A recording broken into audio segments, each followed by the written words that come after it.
Good afternoon. I'm your host, Mitchell Gunter, right along with Robert Simpson. And I tell you what, we're going to talk about Top Fuel this afternoon with none other than Steve Farley.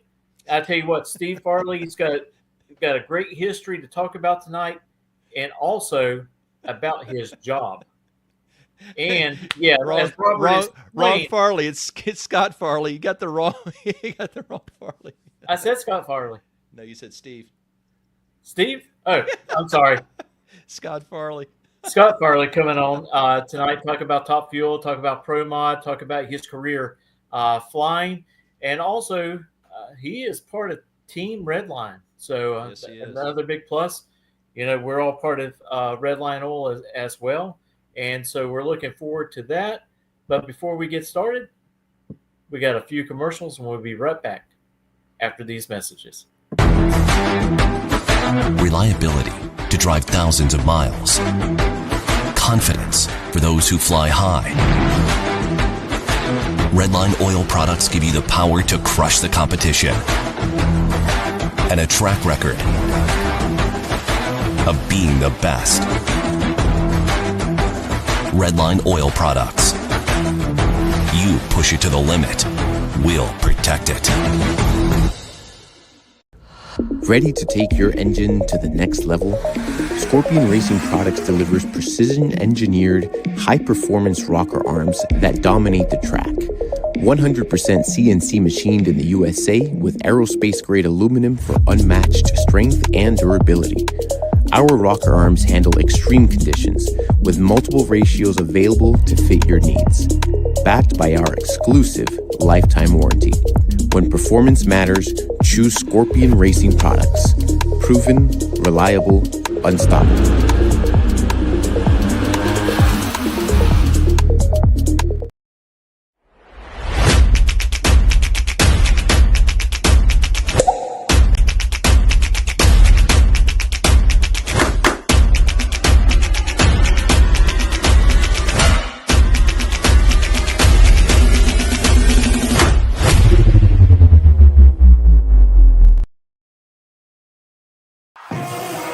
With more than 30 years of engine and drivetrain experience, Big Stuff is your one-stop total power management solution. Whether you're controlling a 600 horsepower street car and want the best drivability, or have a 6,000 horsepower race car, need the most bulletproof, reliable control hardware, Big Stuff can do it all.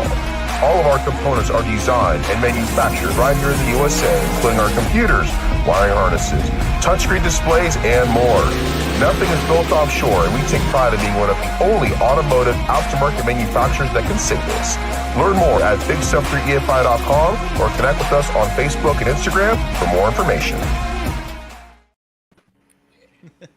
Scott, I want to thank you for coming on, and I guess I just made a blooper calling Mark. I guess I was actually thinking about Mark Beatty for some reason. You know, he's retiring this year, and actually, me and Robert was talking about him today, trying to get him back on the podcast before his retirement really sets in. And I tell you, you know, Mark has done such a wonderful job for racing as a community. It doesn't matter if it's drag racing, circle track, supermoto. I mean, he has been involved in all of that, and I know we are quite thankful for Redline being part of us, just like you are of them being Yes, part of your. absolutely. Yeah. Mark has been just gracious with everything and just a fantastic supporter. So yeah, That's good. And apologize about that. We know another person that has a very similar last name, and that's what crossed Mitchell's mind at first, like going, no, wrong person. We're talking, but what commonly happens in the cockpit or when people meet me first or second time is they'll default to Chris Farley. And it was Right. like, I'm The just comedian. not quite that funny. I'm not there quite you that go. funny. There you go. Yeah, Yeah. that makes sense. But Scott, honestly, thank you for coming on. Thanks for having me. I know your wonderful wife, Miss Michelle. She's off the screen right now, probably chuckling, but it's all good. But I want to tell you, thank you very much for coming on. We met you at the Gator Nationals, you and your team, okay, and we were just had a chance just to sit back and watch, and we were impressed. Not only how friendly and everybody is, but how friendly and open you were to everybody that came up. which obviously in NHRA races and professional races, you know, the pits, people come up and you converse with them, but you were really taking your time and talking to people and talking to kids and stuff. And I mean, people that just walked up, and y'all were busy. Y'all were elbow deep working on the car. So I wanted to tell you, thank you very much for that. It was very refreshing, which I know every team does that, but it was really refreshing to see that. Well, thank you. And we're just people out there doing something that it's unbelievable that we're actually doing it. And if somebody wants to talk to a little team like us and kind of lose some of the mystery, and we are just regular people doing something that's like, holy cow, I can't believe we're doing this. Glad to talk to everybody. Absolutely, and that's true.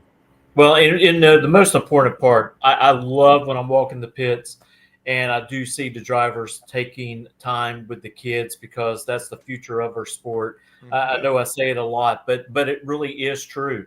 You know, they may not be a driver, but they may be a mechanic. They may be working on the top end, someone on the bottom end, someone that works on the supercharger. You know, the sport just doesn't revolve around the driver, but every one of those people are very important for our sport. And I want to thank you. I commend you on that, and all the other drivers that take their time with kids and explain stuff. And I love when y'all take the kids and y'all sit them in the cockpits of those Top Fuel cars. I mean, their eyes are all lit up. You know, it's just amazing. Yeah. You know, and you know, we got to experience that. You know, with my youngest boy that you met earlier. His first car that he got in was Alan Johnson's Pro Stock. Oh, wow. And we got a picture of him. He's standing in the seat holding on the steering wheel. That's awesome. So you see, you create fans from such a young age. Now, Scott, I tell you, you got to tell me now. You have an exciting adventure as far as a career, okay? But before we get to that, tell us, how in the world did you get started in racing at all? I mean, where did you begin? I've always, as a kid, loved the cars and the models with the big tires that were hanging out, because this was, you know, the late 70s and early 80s. Yep. So the hot rod of the day was, you know, a 65 Mustang or a Camaro that was raised up in the back, and it had the N50s. I mean, I'm dating myself. N50s on it. And then some tunnel ram out the hood, and, you know, just made all sorts of racket. And I was like, man, that is awesome. And so, you know, as I started getting cars as a kid, you know, my parents gave me my first car. It was this 4-door 65 Plymouth Belvedere with a 273 solid lifter V8. It didn't run. And they said, make it run, and that's your car. I was like, awesome, I think. And and finally got it to run, and, you know, just the cars progressed, you know, a 73 Bonneville with a 455, and, you know, it's a 455. That's like a 454. Well, no, not really. But holy cow, we had it and got it running and ran it until I threw a rod out of the side of the block and, you know, doing stupid stuff. And it just continued from there. Well, you know, I think it's really great that, you know, your parents did that to you, because not only they gave you a car that you had to work on, but you learned skills while you were doing it, and you found out what worked, what didn't work. And I think that's really important, you know, especially with younger people. I love these programs in our, say, our Votechs, where they can take auto mechanics and learn those stuffs. And it teaches them something about themselves too, to be patient. And with you being able to jump back and forth to doing what you're doing and take care of the fans, no telling, that patience probably was instilled into you when you were really young, when you were working on that car. Yeah. So you were able to progress, obviously, from younger days and having street cars. So walk us through to when you first started racing. First time down the strip was with a 67 Cutlass. I put a 350 Chevrolet in it. It had a tunnel ram. just like the models. Yeah. It did not have the tires sticking out the side. It had a really awesome single track rear end. So it's 87. So I'm 17 years oldish. And I go and I look for a little bit, you could do the test in 2 nights. So you go in there and I was like, okay, well, I can do that. So I go in and I do a fantastic, top fuel in place, but top fuel burnout with the right tire. The left tire is planted as solid as it can be. Everybody's just looking, and roll it down the track. And I'm so excited, that I'm going to put it in neutral at the the end of the 8th mile there at Kennedale Raceway. Okay. Well, it is a very stylish column shift, so I put that baby right into reverse and slide around, and it was not the world's best first time down the track, but didn't tear anything up. Got it, drove it home, and it was my only car, so good planning, and called parents on the payphone on the way home, said, "Well, I'm on my way home, and the car's not blown up." And then that's you probably left out the other theatrics that happened on that run. yeah, you save that for later. When everybody's calm sitting down at the dinner table or whatever like that. Oh, by the way, I did a donut at the other end of the track. Unintentionally, but the good thing back then, people didn't have cell phones, so they couldn't record you and put it all over social media. There is no video of this. And I tell you, a lot of racers come out of Kennedale. That track had a long history of racers. I mean, tough sportsmen and professional racers coming out of that area. The Edmonds, the Richardsons were the ones that rang a bell coming from that area. So you've progressed up from the one tire fire, as my friend used to say. There you go. And when did you actually get or build your first actual dedicated race car? So I went through several street cars, and I always wanted to make these multi-purpose things. And so I eventually got a little 65 Nova with a small block in it. And I decided to move the leaf springs and get into a little bit bigger tire. And that kind of worked out. And then I got a little baby, the 142 blower, Wyand 142 back, in the early 90s. And then that got, things got worse and worse, and I put a bigger small block in it and a V671. And then right before I got hired at UPS, I decided I'm going to put a big block in it. And so I'd done a roll cage back half, put a Dana 60 in it. They're street legal tires, the Mickey Thompson Sportsman Pros, but they were equivalent of a 1432 slick. And a 540 Chevrolet with a Merlin block right when they first came out, an 871, and put nitrous on top of it, of course, because I'm a moron. And that was my driver. What? So that was my driver. So it was 850 roll cage, a lap shoulder harness. Lap belt, no shoulder harnesses or anything. And I drove that thing around with wheelie bars and the ET streets, and that was my car. So eventually I got a little Honda Accord and got more serious with it. And I kept trying to make it into an all-around car where it would, run 890s in the quarter, and I could drive it there and drive it home. I didn't have a trailer or anything like that. I put twin turbos on it, sold the blower, put twin 88 millimeter turbos on it, and had this monster that didn't do anything good. It didn't go down the street. It was just a terror on the street. It was a heavy all steel car, and finally got motivated and said, I'm going to buy a dedicated race car.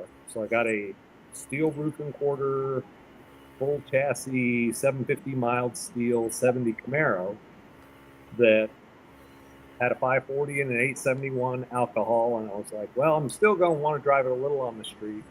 So I split the fuel system, put a fuel tank in the back to run E85, and I'd run the fuel valve half open, and it had a radiator in it, and drove it to a couple of car shows and ran a bunch of stuff around the Louisville area. I'd moved up to Louisville for UPS by then.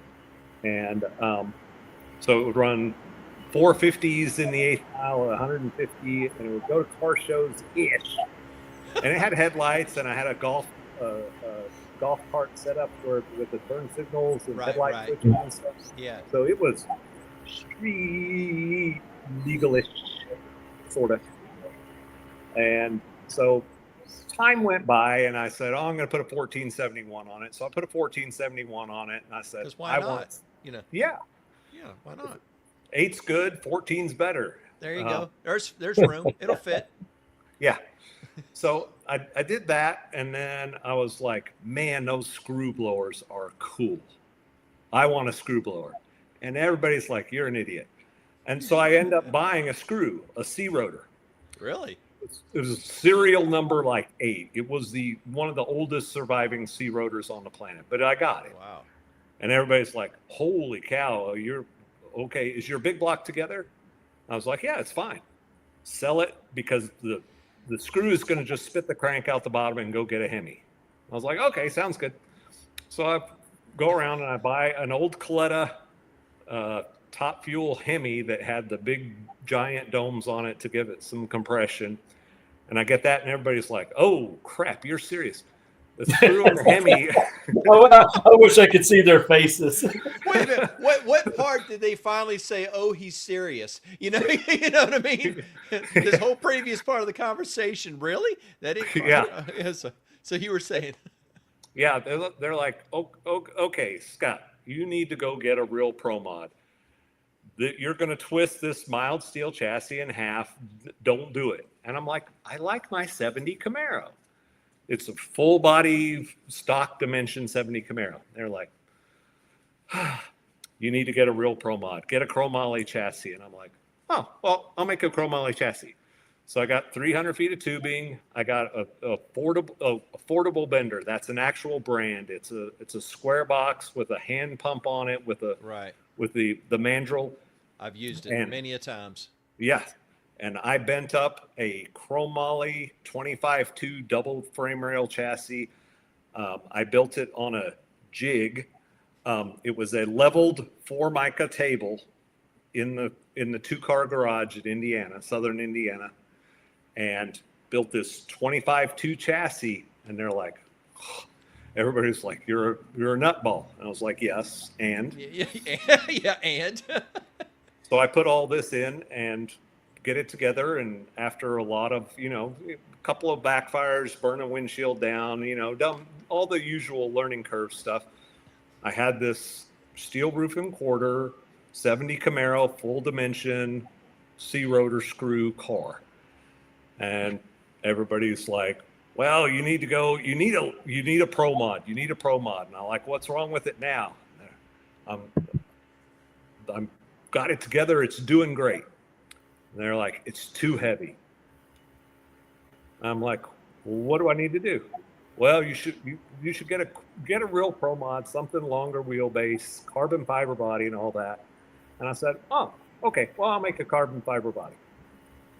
So I sanded the car, got it nice and smooth, like it was ready for paint.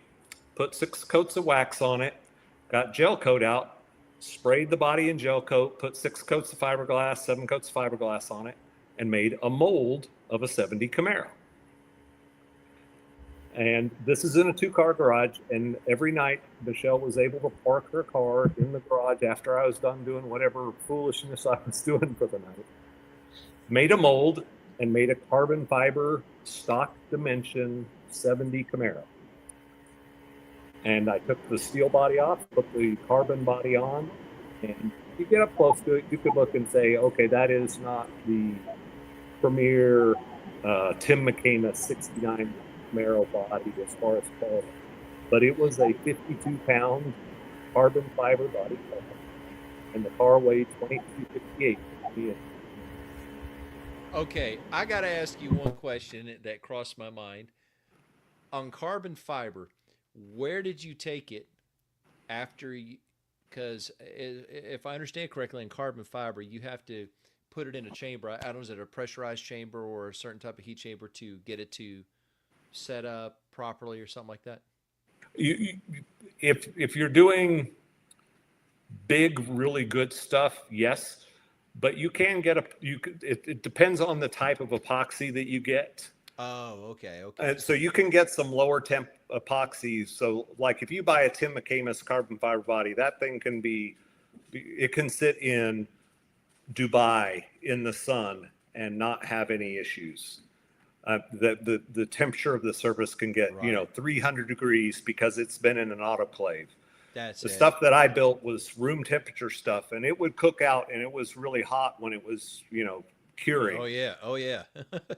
But if you took it and put it in a 250 degree environment, it would start. So it wasn't it wasn't a premier carbon fiber body, but it was a carbon fiber 70 Camaro. No. I'm not knocking it all. I'm tipping my hat. I don't know anybody that just wants to is going to go out and go, okay, I'm going to make my own carbon fiber body. I've heard of people making molds of fiberglass and different things, but not that. I like it. Yeah. So please, I was able to take it out, and I was kind of a tail end racer in the PDRA while it was still doing its thing with the Pro Extreme. And so back when Camp Stanley was running the Cadillac in the Pro Extreme, Camp Stanley has been my helper in my folly and all this, to help me with the profiler. And that Taurus wagon he built back in the day was about the most crazy, at the time, one of the most crazy builds that I ever saw in my life. Yeah. And I'm like going, oh my goodness. So, and I always thought, I never knew his name was actually Camp. I thought it was like a nickname, Yeah, no, his name is Camp Stanley. And then by the time they were doing Arthur, I'm sorry, it is Arthur. I've been corrected by the smart person in the room. So Camp is his nickname. Yes. Okay. Whew. Okay. Still, it's unique. It's news to me as of today, and probably if you ask me in a week or two, it'll be news again. It's okay. I forget a lot of stuff. It's okay. But anyway, you were saying? So actually, Camp was one of the drivers. It's like, you need a real pro mod. You need a carbon fiber body. When I was running the fuel motor with the screw, he's like, you need to get a real fathead alcohol motor. And he helped me get into that and tune it up to where it would go down the track and stuff like that. So he mentored me through a lot of this stuff. Him and Adam Flamholk. I don't know that gentleman. Oh, so he did PDRA stuff. He came over from Sweden. He does a lot of racing actually in Russia, a couple of teams, and then he's done a lot of pro mod NHRA stuff with a guy's name that I can't pronounce, but he's a really great guy, and Adam Flamholk is crew chief / runs the thing. So between Camp and Adam, they did a lot of mentoring in the pro mod world with that, and they come up to the car and you pull the thing into the lanes, and it's a normal size Camaro. So how much of a weight difference was it from before you done the carbon fiber and done the switch? What was the weight difference? It was almost 280 pounds. Jeez. Yeah. Okay, so it was definitely worth it. It was worth it. It was a ton of work, and if you do it the first time and you're like, I need to do the mold over again, and I fix these things, because it gets complicated when things get three-dimensional pretty quick, but it worked out. And you can look up, there's some PDRA videos and YouTube videos under the the Scott Farley that's on YouTube, and it's got all the antics with the Camaro on there, as well as stuff with the Top Fuel stuff. I like the fact that you're absolutely willing to, hey, I need to build it, I need to make it, so okay, and you just like, all right, I'm going to do it. I'm going to build a chassis. I'm going to build a carbon fiber body. I'm going to whatever it might be. And we've seen a lot of examples online, Mitchell and I, of it's not antics, but work that you and your crew have put in. And now from the Camaro, where was the transition from the Camaro all the way leading up to where you are now? Pretty good story. So by that time, we had moved up to Connecticut, My wife's family is all up here in Connecticut, and as time went by, there was a drive to move up here, and so Michelle picked this house, and it's an old house that was built in 1750, and right across the driveway there's a 40 by 80 foot shop, and it's amazing the car interest, hot rodding, racing interest up here, because I didn't know what it was. I'm born and raised in Fort Worth, Texas, so I didn't know what we were in for, and the amount of car interest up here is amazing. And so quickly people saw the Camaro and stuff around, and they started coming around, and I made a really good friend. His name's Ralph Quint. He has a 69 Chevelle SS 396 real 4-speed car that he's had for 30 years. And he'd come to New England Dragway with me and help me run the Camaro. And we were going to races, and doing our stuff. And I asked him, I said, "Hey, have you ever been to a real race?" And he goes, "I go racing with you all the time, Scott." And I said, "No, like the real NHRA thing." And he said, "No, I haven't." And he watches it all the time on TV, you know. So he was fully aware of all that. I said, "We're going to Epping the next time they come here in another month. And we're going to go." And my flying schedule worked out where we could go on a qualifying day. It's like, okay. So we go, and we show up Saturday early. We're walking around the pits, and we run up to Doug Coletta's area, and they had an extra Top Fuel car that was on display that you could walk up, and it was one of his older cars. And so we were looking at it, and Ralph is looking at this thing. He's like, "Man, that motor looks really similar to yours." And I said, "Other than the blower and the fuel pump, it's very, very similar." And and you know, we're just BSing back and forth, and I'm like, "Crap, I think I'd like to drive it." And he's like, "Scott, you're so full of it." And I'm like, "Oh, I think I would." So I go over to Doug's pit, and Doug is covered in fans. And it's like, okay. And so we go over to Clay Milliken's pit, and his pit was quiet. They'd got everything buttoned up, and they were having their pre-team meeting, and they popped out of the trailer. And I had my Pro Mod license there, and I walked up and said, "Hey, Clay, hey, I'm a fan. I've been watching it forever, all this. I've got a Pro Mod. How do you go about getting a license for Top Fuel?" He goes, "You just ask us. You know, we do the rentals and licensing on the Monday after a race." Yep. He said, "But you can't drive my car." So I'm 6'2", and Clay is 5'3". No, he's not 6'2". He's not 6'2". He goes, you just won't fit in my car. But if you go across the aisle here, Terry Haddock with his funny car, he also has a Top Fuel car, and it's big enough. I know you'll fit in it, and it's a good enough car to go do licensing. I said, "Okay, that sounds good. Go talk to him." So I went across the aisle, talked to Terry, and he's like, "Hey, we're getting ready to do this qualifier. After we're done with qualifying, come see us in the pit about an hour after the runs." Yeah, okay. Settle down. Yeah. So he's there. He's running his funny car, and Buddy Hull is renting his dragster at the time. And so go in the pit, kind of look around for a while. Buddy is showing me the car that he's driving, the Top Fuel. And he's wandering around. Then we go up in the trailer, and Ralph is following me going, "Holy cow, this is a lot." It's going to happen. And so, you know, Terry and I talk for about an hour, and he says, you know, we do the runs. You've got the Pro Mod license, so it's an upgrade, 3 runs minimum. Usually takes more for people to get the feel of things. And we'll do the short runs and then kind of go from there. And he goes, "Here's the deal.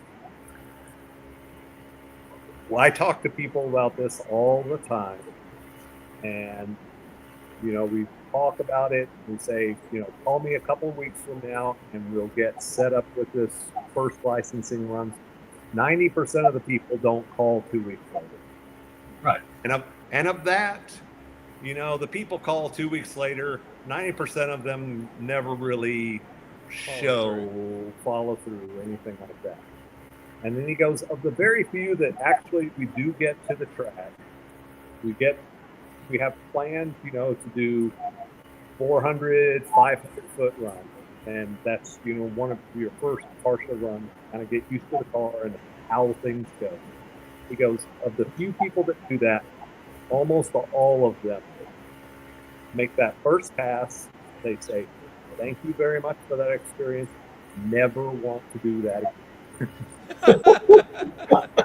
The heart's about to jump out of their chest. Yes. And so I said, Terry, I've been flying for 30-something years.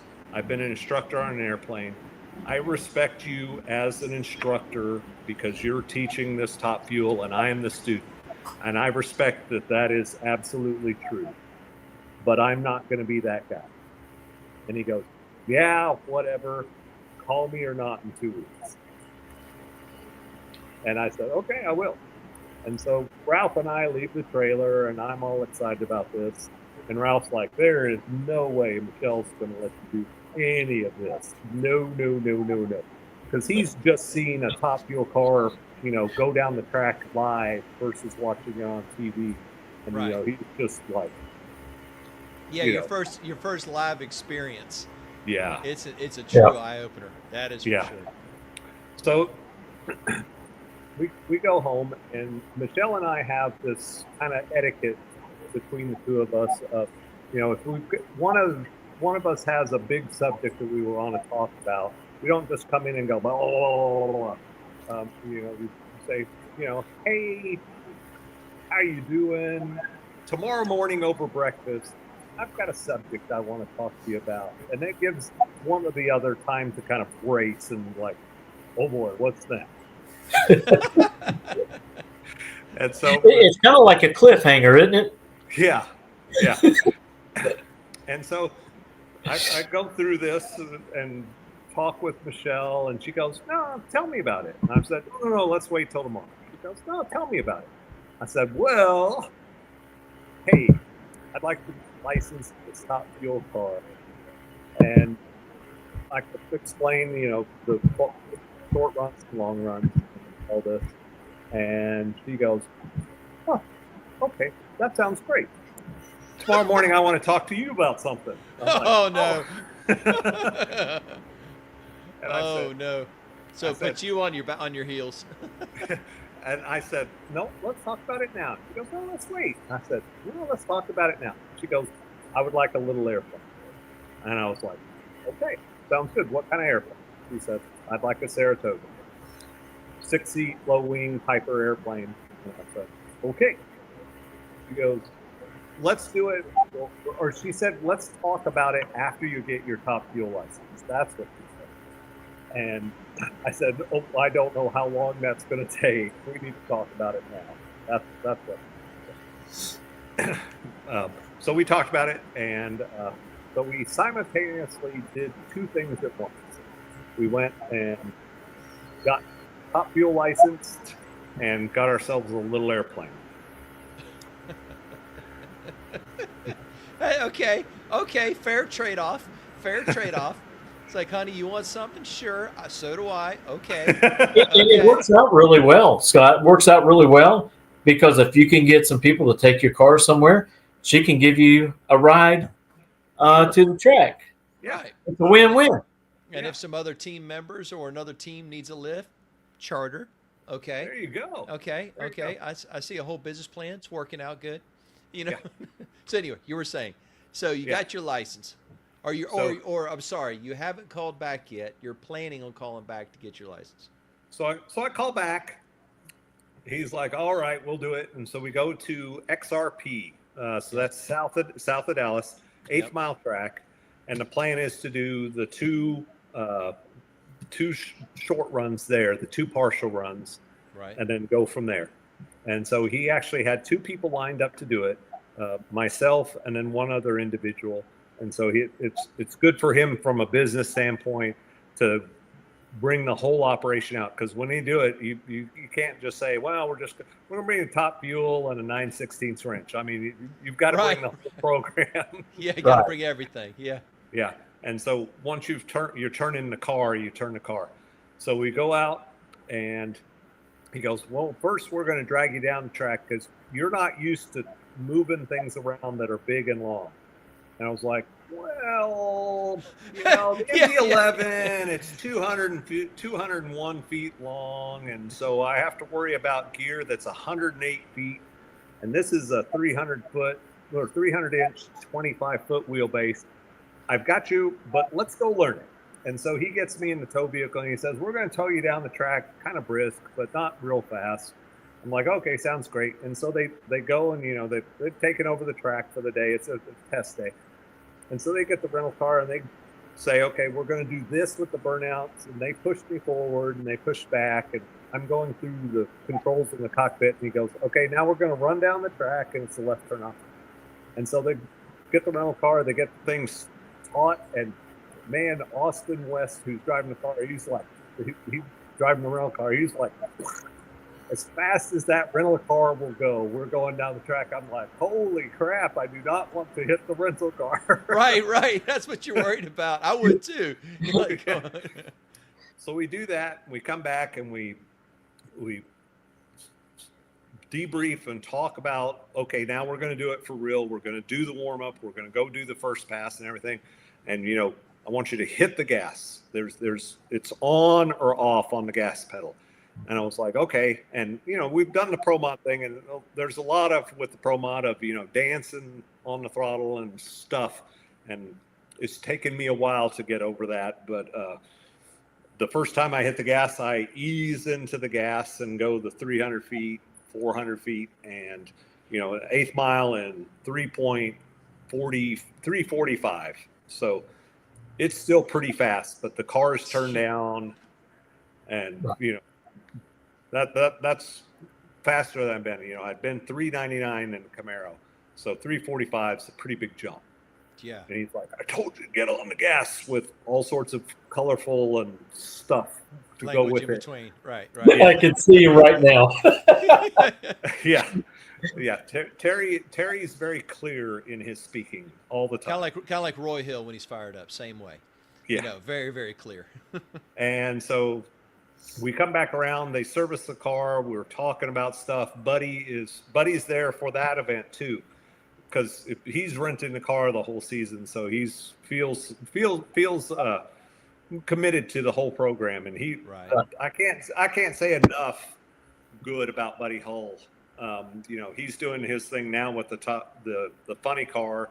He did the Jim Dunn. He did his own Top Fuel for a while. He has been so helpful from the very first day of, hey, I'd like to drive a Top Fuel car. And he's like, get in, let's go look at stuff, to all the way through licensing. He was there for every licensing event and everything like that. So, he's coached me. And then, so we do that second pass, and I, break the gas pedal off the starting line, and 320 something, 328-ish or something like that. And it's like, man, we're moving. This is awesome. Yeah. So that gets the first two passes, and then the next guy comes in. He gets in the car, and as soon as he's in, he gets really claustrophobic because it's tight in there. Yeah. And he does the pass, and he jumps on it, and he's off and on and off and on, and all cars all over us like, no, I still need the license. Don't wreck that thing. And so he was one of those guys that was, thank you for the experience. I never want to do that again. One and done. Yeah. So, but we wrapped all that up, and then we went to the Motorplex during the Stampede of Speed, and they had testing before the race. Oh. And so I was doing licensing runs there, and I did one of the full passes, and just didn't quite have a mile an hour, and we had problems with the car, and we couldn't make the second try of it. So I actually had the jump seat on UPS out to Vegas for the testing after the Vegas event, and did my last licensing run there. And that was a 3.95 at 280. And Scott Palmer signed off that license. And Scott Palmer and I had been friends acquaintances back then from ProMod stuff and all that. Right. That with Jim Weens and all that. And so we were acquaintances, and then we got to be more friends as time went by with the top stuff. It was real neat that he was there for that, and we're going to sign my license going off today. So. Now, a lot of people say when they jump in a Top Fuel car and they start making their runs and stuff, and it's their first time, sometimes they feel like they're still back on the starting line a little bit, and the car is out. Did you ever feel that way a little bit in the beginning? I didn't feel like that, but I the first few runs, as you really accelerating, kind of had the tunnel vision. It was just like, none of the side markers on the track. It was just the very end of the track, and like, and then once you got on the parachutes, your vision kind of came back, and it took a while for that scan to come out and be able to see and have more awareness. Yeah, I know Ron Capps has talked a lot. Even when he was in the Top Fuel days before jumping over to Funny Car. He would said that he would just climb in a car and they'll go in there, stage the car, and he'll just pick a place right down the track, and he would just try to keep his eye on that one particular place to keep the car straight all the way down. Yeah, and that actually transfers some of that tunnel vision that you was talking about. Yeah, and that transfers from airplane stuff. When we're teaching new guys to fly, look down at the end of the runway. You're coming into land, or even on the takeoff. Don't focus on the cement that's close by or the edge of the runway that's close by. Look down the runway at the end of the runway. And so that really transfers well. And so when the car starts doing stuff, you're not steering and looking at the wheels or the wall or anything like that. You're focused way down track, and you're doing things based on a point way out in space. That makes sense. Because I remember hearing even Tony Stewart talk about when he started the injected fuel car, and then obviously moved up to Top Fuel and stuff like that. And he said, I've driven tons of fast vehicles, everything from Indy and dirt cars and everything in between. He says, but I'm not going to lie. He goes, I was behind driving this car for quite a while. I was behind. And he goes, and I knew it. I'm telling myself as I'm going down the track, I'm behind. Yeah. And so it goes with what you said. And obviously your experience in your career had helped you into adapting into what you're doing now with Top Fuel. Yeah. It's real helpful, and doing it in steps from the blazing down the track for the 8th mile in 9.5 seconds to eventually getting into the ProMod, which you get quicker. You get your 6-second, 5-second 8th mile, and 590s, and you're like, holy cow, we're going fast. And then you get into the ProMod and 390s, and you're like, man, nothing could be faster than that. And you're like, holy cow. Yeah, just hang on and wait. You just buckle up on that one. Okay, so when did you get your license? Was it 21? Yes. Okay, so it was like November-ish, that very end of October, right around Halloween, that Vegas race of 21. And so the first race that I entered was renting Terry Haddock's car, the same one I licensed in Pomona, and did not qualify in that race.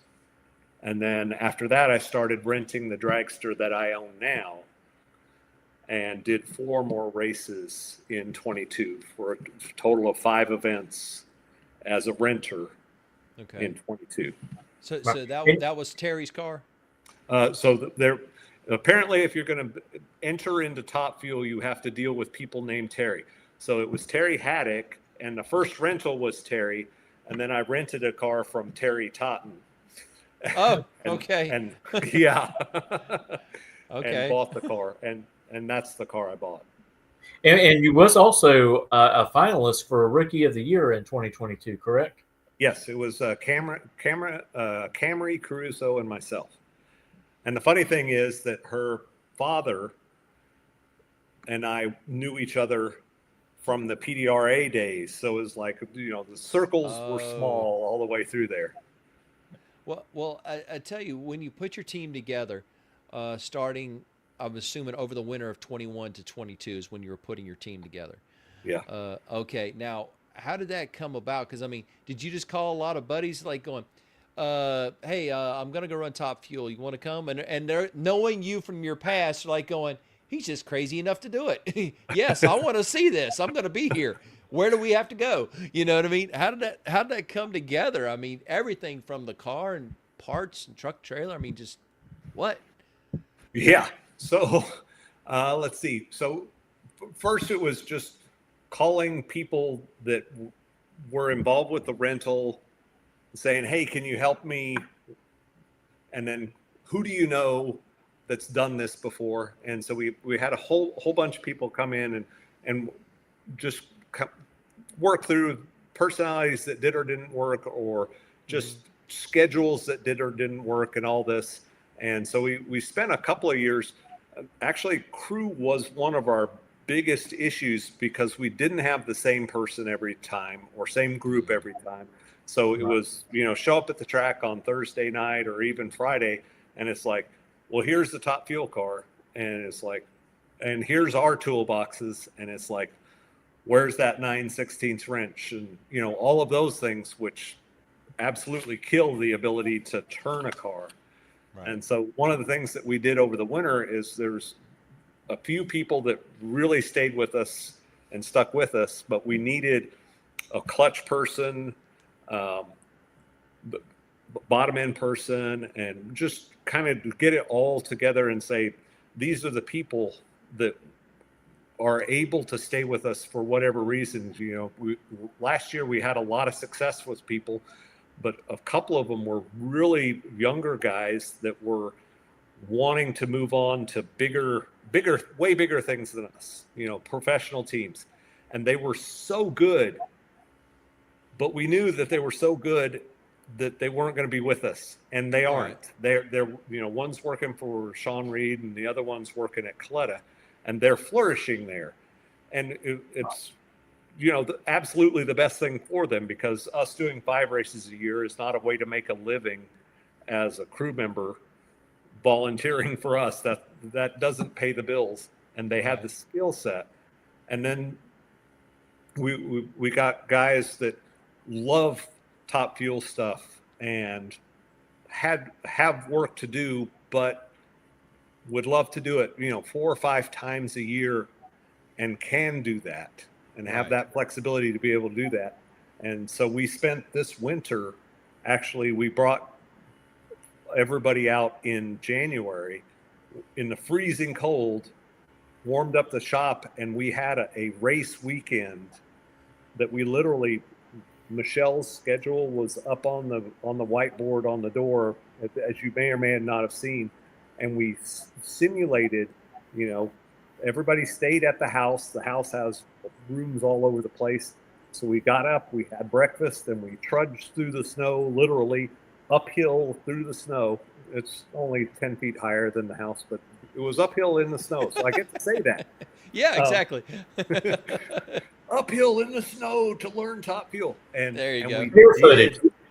Barefooted. Yeah. Yeah, we didn't do the barefoot. So we were a little bit pansy there, but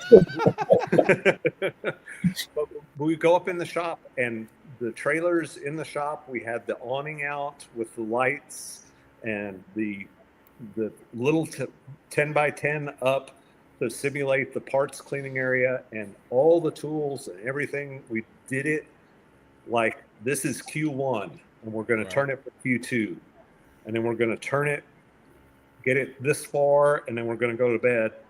And then we had a relaxing evening, and then we went out the next day and finished up for Q3, and then we said, okay. And then we literally took the car off the jacks and we backed it up 1 foot, and then we push it forward and put it back on jacks and said, okay, we've got to get it up on jacks, get the belly pan on, get the heads off, turn this car. And we did that all the way through Q4. And then we actually, that last time, we filled it with nitro and we started the car on nitro in the shop in January with the doors cracked a little bit. Because There it is. That's what I was getting ready to say. Oh, I know your neighbors loved you, but man, when did the vision stop? When did the vision stop? It's like going, oh my gracious. Yeah, and so it took us time to find people that could do it part-time, but enough times that they would be with us at all the races and would have the availability and could do as volunteers and, make it happen. Right. And then come and practice with us. So it took a while for that. As far as trailer, I actually used the same trailer that the Pro Mod was in. And when I first got the dragster, actually I had to cut a hole in the front, where you roll the car in, where the doghouse is. Yep. I had to cut a hole in the doghouse so the front of the dragster could go in that, and the left front tire actually hit the wall of the doghouse, and then I pushed the golf cart, and it was literally butted against the back of the dragster, and there was just this 2 inches of, we're kind of squishing the rear tire a little bit to get it in. But since then, we've gotten a 48-foot trailer. That was a 44-foot trailer. So just if you're going to go in the market for a Top Fuel car, you can do it with a 44-foot trailer if you cut the doghouse. 48 makes things a lot easier. It does. I like the determination. It reminds me of Bob Ligani. Remember the Twilight Zone, Ligani family? Okay, Yeah. we remember the flatbed truck, or the wedge truck, and how they had the tire Top Fuel hanging off the front of it. Now I heard that was Mickey Thompson's original hauler back in the '60s. That Ford, 67 Ford or something. I think that's what it was. But anyway, I remember seeing that when I was little. They came down south, either to Atlanta or to Gainesville, and I loved it because in the middle of everything, that was his golf cart and everything. They would tow the car up and back and forth, and but what it showed is determination. Yeah, right. And the Laganas ran that for a while. Yep. They did. So they did. Dom and Bobby. Yeah. So the determination is what I like, and you showed it. Now, talk to us about your debut and your first season, because I mean your first season you made some headlines too. So my first entry in any NHRA race at all. So the very first record of me ever was February, March, whenever Pomona was, 2022. I'd run testing teams, I'd run outlaw races. I had NHRA licenses, but there was no record for Alan Reinhardt to look back and say, oh, he did this, or he did this, he did this. So I come up with the first qualifier, and you go back to the videos, I saved the video. It was Alan Reinhardt go, all right, here is Scott Farley. Who the heck is Scott Farley in Top Fuel? Welcome, Scott. Yeah. And so, the welcome was like, who in the world is this? He's done nothing. And again, welcome. Welcome. Farley. Welcome. Yeah, Scott Farley. afterwards, after you got done, you should have ran up there and said, hey, I did run over a PDRA, in Pro Mod. So And let everybody know. And Bill Burgess, he does a lot of the media for NHRA. He was really interested because, we ran the qualifier on Friday, and then they were running around getting interviews. And he did a pretty extensive article because it was like, who are you and what have you done? And so we sat and talked in Terry's trailer for a couple of hours, and he put together a big thing just because he's like, we have no idea who you are. Right.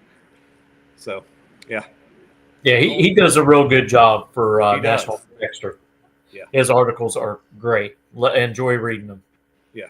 Absolutely. So, please, you were saying. What was I saying? Oh, you're talking about your first race, and then you said your first season. You were going to lead up to your first season. Well, and so the next race is Epping, and the first rental for with the car that I now have. And so Terry, we get all the rental set up, and he's pretty excited about things. I go over to Omaha, Nebraska. That's where the car lived. And he said, you need to come sit in the car because it's not really a tall car. And so I came and brought my race suit, jump seat out on UPS, go over there. And they pick me up at the airport. We go sit in the car, and I do not fit at all. And they're like, well, crap. So we're going to get Ty Baumgartner. I always say that. But Ty is a big chassis guy. We'll get him to do a taller cage. And so they put it up to the legal limit of height by the NHRA spec. Right. And get it where I could fit in the car. And so we show up, and I still don't totally fit. The gas pedal's about 4 inches too far back. And for that first race, we actually bent the butterfly steering wheel in, and I literally have both knees up, my foot's on the clutch, my knee is up on the side, and still to this day is. But the gas pedal I moved it forward, so it's right against the firewall.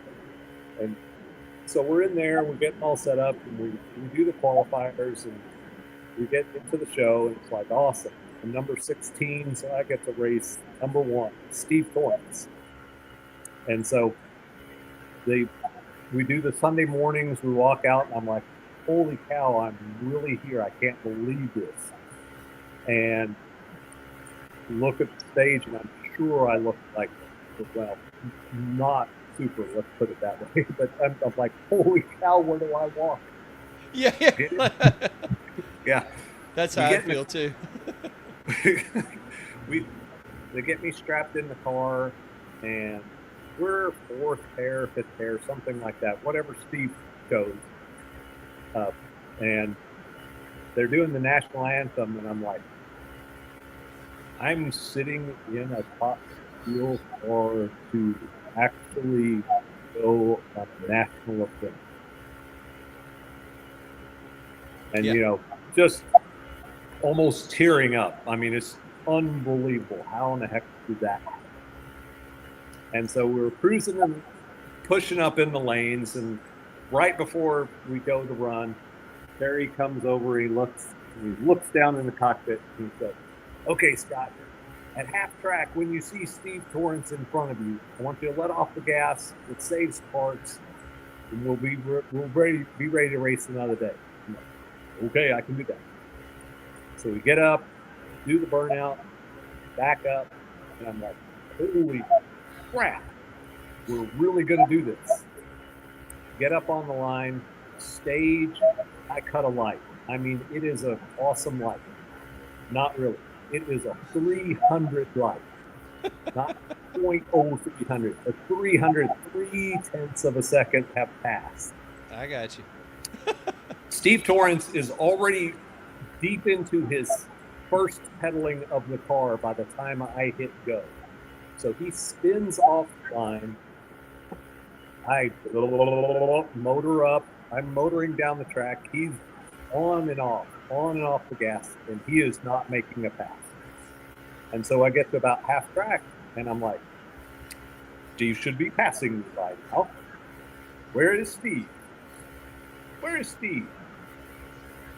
Holy cow, I think I've won this race.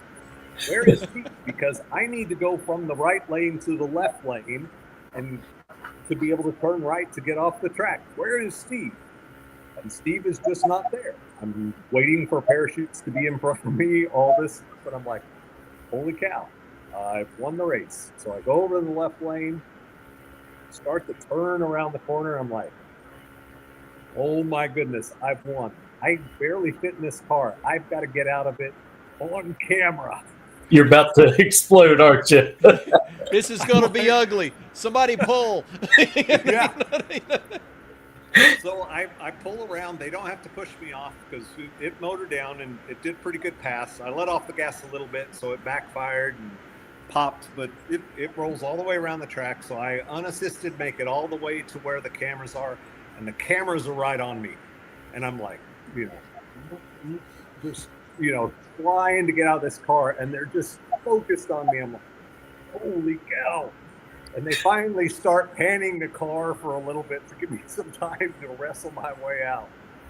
And so the very first time I qualified, second race I participated in, I beat, at the time he had just previous season was his 4th year of winning Top Fuel champion. And that's, I love it. It's like you were told what to do. When he's ahead, you're going to back off, and therefore you can follow him off the track, save parts and all that stuff. Nobody told you what to do when you're ahead. It's like going, what do I do now? And I know Mitchell can attest to that. I can too. It's like, when we're racing, or if we're racing each other or somebody else, and we're not accustomed to being in a certain position, either you're chasing somebody or you're being chased by them. Yeah. It's like going, okay, I've caught you early. Now what? You know what I mean? It's like going up, and you look around, it's like going, I got a little bit of room, but do I? You know what I mean? And you start questioning all yourself. People make this look so easy, but inside in your head, at least in mine, it's that hamster on a wheel going wide open. You know, and I'm like going, don't overthink this, don't overthink this, overthought it. And that's why we race. It may show something totally different on paper, but when you race, I mean, wasn't it Gianna a couple of years in pro stock motorcycle? She was just not having a good day, but I think there was a couple of red lights that helped her. And anyway, at the end of the day, she won her first national event. Sometimes it just works that way, and that's why we never go by the piece of paper, and we actually go out there on the strip and go at it. Yeah, exactly. So I mean, that's why you run the race. Absolutely. But I mean, so it is great. Your first season, your second race, you get in the field at 16, you beat the world champ, first round. And so how did that race go, and how did the rest of your season go? I burned up enough stuff on the car we didn't show for round 2. Hence the pop. Gotcha. Okay.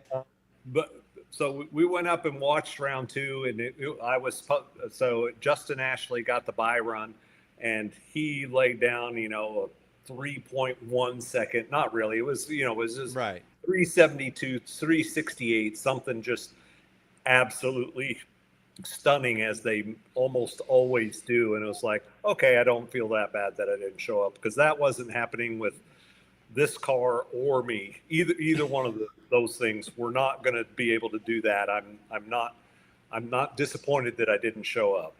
Right. And he's also known as one of the best levers. Oh my goodness. In Top Fuel. Oh yeah, it's just crazy. Oh man. So how did the rest of your season go? Didn't win any more rounds, but was able to get in everything but Indy. We did Norwalk, Brainerd, and then Indy. And so we got in at Norwalk, we got in at Brainerd, and then we didn't make the field in Indy. But Indy is like the Super Bowl. I mean, there's it is every Top Fuel car that exists, other than one West Coast privateer. It's there. So it's an unbelievable race from a spectator standpoint. It's unbelievable competitive It's phenomenal, the turnout and the people. Yeah. I know you raced last weekend at Z-Max. How do you like the 4-wide racing? Actually, I don't know if I've got a lot of opinion about it. The people have the strong for or against, but everybody at the NHRA is really calm and clear about, hey, we're telling you what lanes you're going to have for qualifying well in advance, so I can get my head around the idea of that. Even though there's the 4 pre-stage stage lights, I know which one I'm looking at, and it's my lane. It's the same size lane.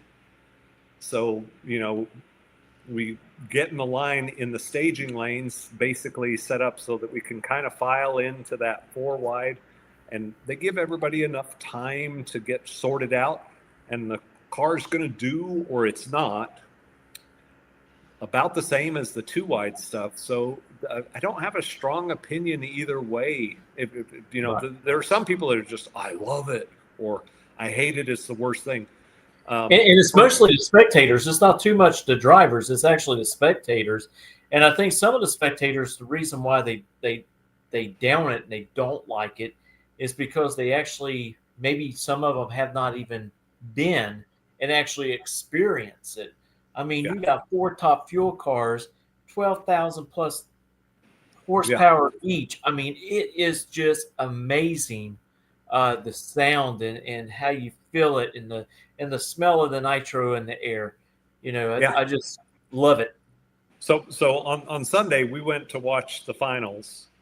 We had our stuff sorted out. I'll tell you the story about our weekend, but we went to watch the finals, and from the spectator standpoint, there's to me there's two points of view. One, like you said, Mitchell, the sound is awesome. I mean, it's awe of all the sound.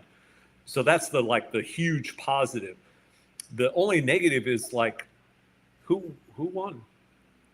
Yeah, I can't follow. How is the people will tell me in a minute who won. There was so much to watch. right, and you see, you start looking at the lights on the end, and while if you sit there and stare at them, you could determine okay, this 1, 2, 3, 4, etc. like that. But if you look online, and I was telling Mitchell this, I said if you follow online, okay, 4 cars line up, and then it gives you a 1, 2, 3, 4. Okay, and so your mind would think, all right, this is first, this is second, of the 4. But then you start looking at the description. Okay, lane 1 had a reaction time. This ET did it. Well, that's slower than 4. So why is you see what I mean? I'm like going, just simplify this. Just give this person a thumb up and the other person not, and be done with it, and go from there. But I do like on how they've stepped out with the 4 wide and experiencing it, because it's outside the typical norm of drag racing, in a good way. But I'm glad they're only keeping the heads up classes doing that. If they ever went to a handicap style with 4 lanes, it would be bloody chaos. And I'm so glad they don't do that. I'm waiting for them, going, hey, this is what I expect. Something happens weather-wise or something, and NHRA bringing all the sportsman racers in a bracket. It'd be fun to watch. And they'll be going, all right, we were thinking, what if, hear me out. Okay, we put 4 of y'all up together. 4 go down, 2 come back, excluding the final. 4 go down, 2 come back. And we're going, okay, but how's the tree going to work? 4 go down, 2 come back. You know what I mean? And I'm going, oh my goodness. And especially when you get into super gas, his car's out here before his throttle stop, shuts down and picks back up, and it'd be pretty. Everybody, that's where you could sell seats at the finish line. Just literally right here, because this is where everything's going to happen right here. And that's how it used to be at Gainesville. There used to be 1 set of stands or 2 sets of stands at the finish line. And they were like the cheap seats. They were just small bleachers and stuff, but those were the best seats until that era of blowing the blowers up in Top Fuel and Funny Car in the 80s, in the mid to late 80s. Oh, boy. I stopped sitting down there. But sportsman racing stuff, that was gold. That was, anything besides that, it was absolute gold. But so tell us now, this past weekend you went to Charlotte. Yes. Okay, so tell us how that weekend went.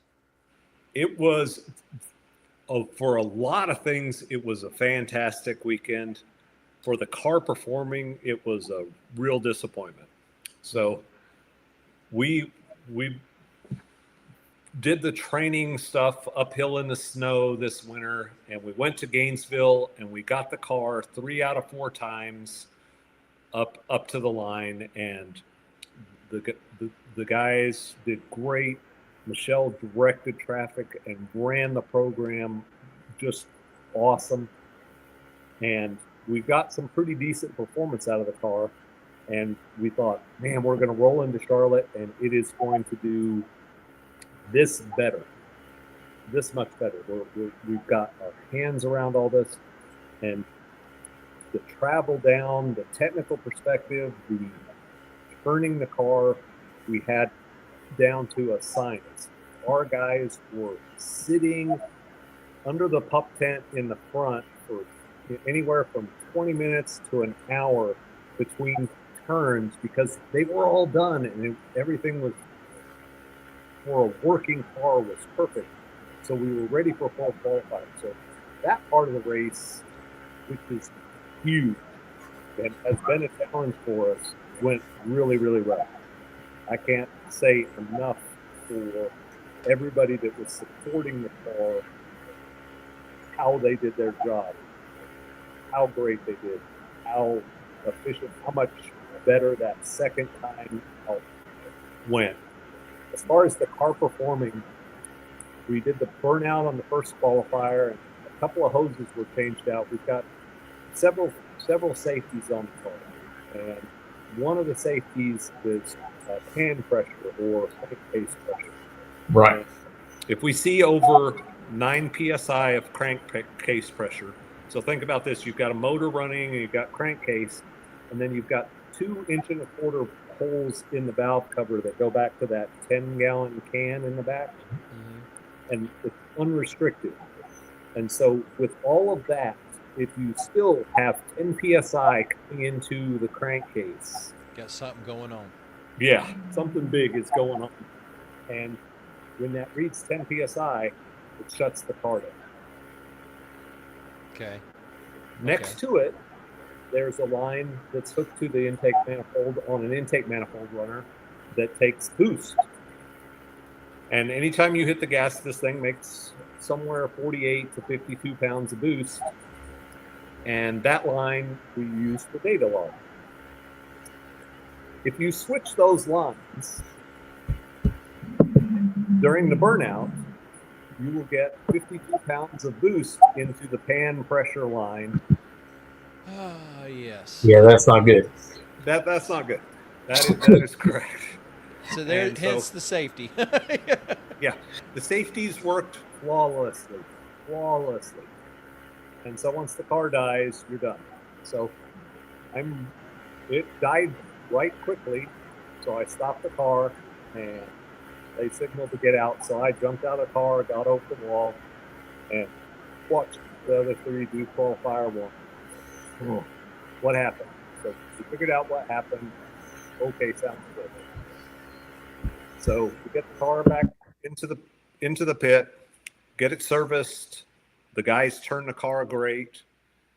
We go out and we go for qual 2. That's the night qual. And that's where the performance is and everything's awesome. And it was late, so it was cool, and it was like, we're gonna do something. Come off the line and we're doing something. Life is good. And we learned that the fuel pressure on these things is somewhere around 550 psi or so coming out of the fuel pump. And the fuel shutoff valve will seek an area of low pressure. And so it actually, it's the same on like the Enderley, 90 degrees fuel cutoff.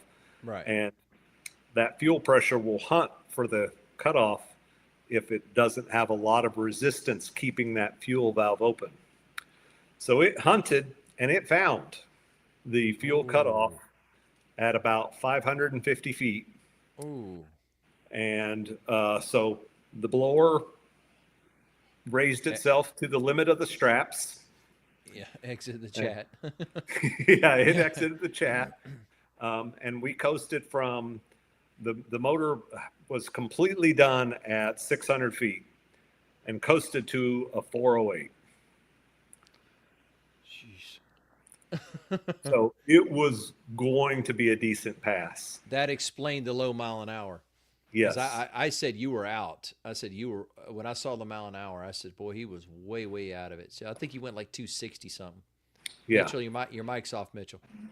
And so you would probably run probably 389, 390. Yeah. Yeah. Yeah. Yeah. Yeah. He would have been in there. Yeah. And 389 by the end of Saturday, I don't think could have gotten us in, but 389 gave us enough tuning that we, even with the warmer weather during the day Saturday, we could have done an 85, 84, and that would have gotten us in the show. Gotcha. So, what caught now? Okay, so you said that's what happened with the fuel pump. Okay, Yes. on that particular run. Now, from that, did y'all discover something else that's been that y'all been chasing a little bit? Yes. So we got the car turned, got it started up on Saturday morning, and we eventually learned that when the motor has involuntary stoppage blowups, you've got a magneto or a pair of magnetos, and so the mag actually generates the electricity versus like 12 or 24 volts stepping up on a coil. The mag is what generates the 600 volts initial primary current at that 44 amps, the MSD 44. Right. And that magnet has actually got a keyway, just like a crank keyway. And when you have enough traumatic events, this keyway can get sheared, things get compromised, and the magnets actually shift their position on the magneto. Wow. So, yeah. So it was turned into a real learning experience for us because we start the car up before the qualifier, and it sounds like an angry old lawnmower on bad gas. What a comparison. That's a good description. That is a description. And it's bad. And it's like, well, we're not taking it up for this. We've turned the car. We've done things. We're not going to do this. We're not taking it up for this. And so we start diagnosing. And we go through the process, and we think we get close. And we did enough running of the car to turn the car again. And it's still not running right. And it's like, we cannot go up, and we're not going to take something up there that we know is not right. It doesn't sound right. We're missing it. Right. And so, we're in the Top Fuel pit area. Most of the cars around us are pro stock, but the two doors if you're facing, looking into the pit from the trailer, right beside us is Scott Graham's the crew chief for Spencer Massey. Right. And Scott Graham has been a mentor in all of this for a while. And I walk over and I'm like, man. And he's like, man, that thing sounds terrible. And I said, yes. He goes, it sounds like you've got something up with your mags. He goes, take the caps off, get it to, get the timing set and see if the mag is pointing where it's supposed to. And if it isn't, then you've sheared the shaft that actually drives the whole mag. And if it is, I suspect it's those magnets in there. Do you have spare mags? I said, yeah. He goes, go do that and put the mags on. And so we work through the evening, and then finally Sunday morning, we get these new mags on, start the car up, and it runs like a top. It is beautiful. And so it's just a big learning curve of events that didn't get us into the show, and we didn't get a chance to improve on what we did in Gainesville, and even that first pass, what we learned from that first pass on the Qual 2 on Friday night. So it was a tough weekend as far as the car. It was a great weekend as far as technical with the crew, logistics, getting everything, which is a big battle. You gained experience there. So next time you hear that sound again, you'll know right off the bat what it is. And even before that is if we have some traumatic event of, some sort of big backfire, or we kick the rods out of it, and we're changing everything else, just put the spare mags on, instead of saying, oh, we're going to put it back together like it is. Oh, it runs like crap. Well, now let's do mags. If we have a traumatic event with the car, something that causes engine stoppage, something that's not good, this is an area that can be vulnerable. Let's do like the big kids do, change the mags as well. Now, is it something that you can fix now that you know? Yeah. Meaning that you can repair in the mags. Okay, so you could take them off and reset them, and you can do that, right? I cannot do that. Well, Oh. Dave Leahy at Electromotion can. And so today, UPS picked up the 2 mags, and they're headed to Electromotion to get serviced, repaired, and all of that sorted out. Gotcha. So we will show up in Epping with the mags that are on the car now and the mags repaired, so that if we have an event, we will have those all happy, ready to go.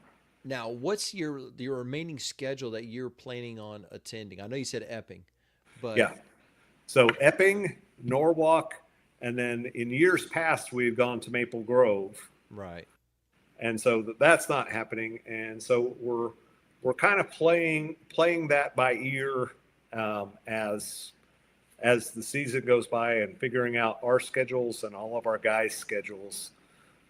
Because everybody did their planning the year before based on the Maple Grove date. Right.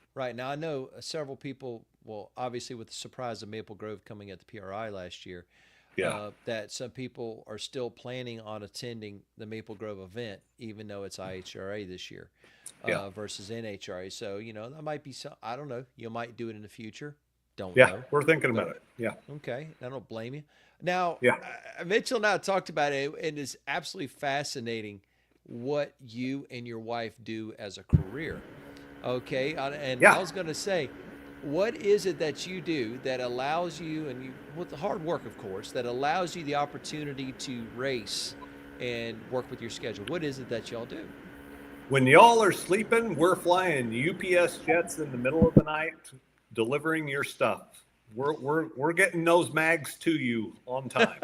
So when you ship something UPS, it might be on your particular flight where it possibly could be. Now, I think you said is it MD-11s? Is that what you fly? Yes. Okay, those are big cargo planes. Yeah, correct? 630,000 pound gross weight. If it had seats in it, there'd be 2 seats, an aisle, 4 seats, an aisle, and 2 seats. So It's big. It's real big. Now, I take it now. Also, your wife's a pilot. Also, she's a pilot for UPS and flies the same cargo planes. Yes. Now, y'all fly all over the world, correct? So the MD-11, it's actually retiring. When we flew it, so I got on it in 2002.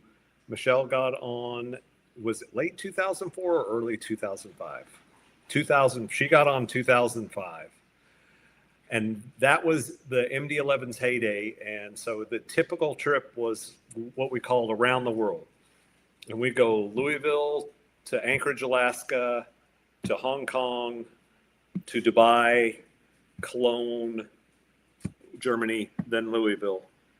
Or we go Louisville to Ontario, or Louisville to Honolulu, and then to Sydney, Australia, and then we go somewhere in China or Seoul. And then if we went Seoul, we go to Almaty, Kazakhstan, and then Cologne. So yeah, all over the world. Your passport books is full multi-times over. Yes. And it sounds like an amazing job. It really is. It's an amazing job. It's a hardworking, tiring job, but it's also rewarding as well. Now, we're talking about the Top Fuel Dragster, what it's like taking off, with a little over 12,000 horsepower.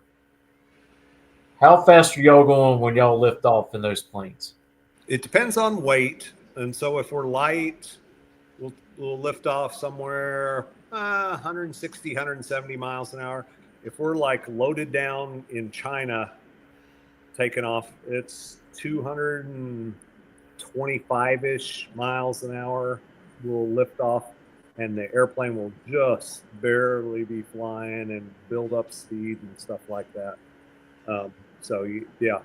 But it takes a long time to get to that speed. I was getting ready to say, and you're literally flying a boat. I mean, that is such a large plane. Yeah. To get a little technical with flying, I know we'll have some people watching this and a few others watching it afterwards. Can you tell everybody why it's important when you take off in the wind? So it's relative wind. So you always want to have the shortest takeoff roll possible. And so there's ground speed, you're rolling over the ground, and you have to take off from the ground every time. And you want to get the most airspeed possible. So if you or the airspeed that you're after, you want to get it as soon as possible to not eat up a lot of runway. And so if you go out onto a runway that has 20 knots, 25-ish miles an hour of wind right on your nose just when you're sitting there, that's a 20-knot head start into the wind on that takeoff roll. And the same for landing. Your landing distance, if you think of a boat going directly across a river, it floats downstream. Right. We're in the same boat, pardon the pun. You want to go over the ground as slow as possible on landing. And so you have to fly a particular airspeed for the airplane to still fly. Right. So if you're in a body of air that's moving this way, you're doing 150 knots approach speed, but you're in 20 knots of wind. Your wheels see 130 knots on touchdown, and the deceleration is from 130 knots. Whereas if you turned around and landed in a 20-knot tailwind, you would be going over the ground at 170 knots. And once you touch the ground, you have to dissipate the energy from 170 knots versus 130 knots on the same piece of cement. You're using the wind to assist you on both, obviously taking off and landing. Yes. Okay, and it's obviously where we've all seen films, videos. We've even experienced it as far as being passengers on when the crosswinds and all that. Yeah, you see them pitched dramatically, and it's like, I'm glad from the inside you don't really. You do when you touch down, you feel it. But, actually coming in, you don't. But when you see the videos, you're like going, oh, my goodness. Oh, it's like going, in your mind, you're like, straighten up, but there's a reason why you do that. Yeah. For sure. Now, how in the world did you and your wife both become pilots and working for the same company? Did y'all meet and you were both pilots? Yes. So we met as new hires. She got hired in 2001. I got hired a little before her in 2000. And back in 2000, there were a lot of three-person airplanes, captain, officer, and flight engineer. So everybody started as the flight engineer, and you'd run all the systems, the fuel system, the hydraulics, electrics, all the pressurization and stuff. And as time went by, they retired those airplanes, and there were two-person airplanes. 757, 767, Airbus 300, MD-11, and then even the 74-400. And so we had met as new hires, and we would sit at the engineer table in the cafeteria in Louisville. And the engineer table, everybody was all excited about being, I'm at UPS. Look at these cool gold wings with our cool brown uniform. And the first officer table, they were all sitting there looking at the captains going, when is that captain going to retire? I want to be a captain. The captains the same conversations, just different same places. conversation. And then the captains were like, this company, blah, blah, blah, blah, blah, blah, blah, blah, blah, blah, I'm a captain, blah, blah, blah. And so, you know, you had these two champions. So we all met, and a few months later, I got a bid onto the MD-11, and her seniority didn't afford that. So we just didn't run into each other for a few years. And in 2005, I was teaching on the MD-11 as a simulator instructor. So flying the airplane some, teaching some. And she came through as a student, and she wasn't paired with me as her instructor, but she would come over to after she was done with class and sit with the group that I had and learn with us. The person she was paired with, it was his first big airplane. He had flown single seat fighters, and so it's so different than a big transport category jet. So Michelle came over to learn, and we were both single, and we were getting along, and we got along better and continued to get along, and right. started dating, and eventually, you know, we got very, very serious, and we started talking about marriage, and we're cruising along, and I had gone to Long Beach, California to teach in the simulators at Douglas for a couple of weeks. And Michelle had put together this intricate plan. So she still had the house up in Indianapolis, and she was camping out at my house in southern Indiana, right by Louisville. And she was doing some reserve days. I was teaching in Long Beach, and she had this plan that the days matched that we were going to be done. And she was going to be up in Indianapolis, and she had this great dinner prepared, and she was going to propose to me. Okay.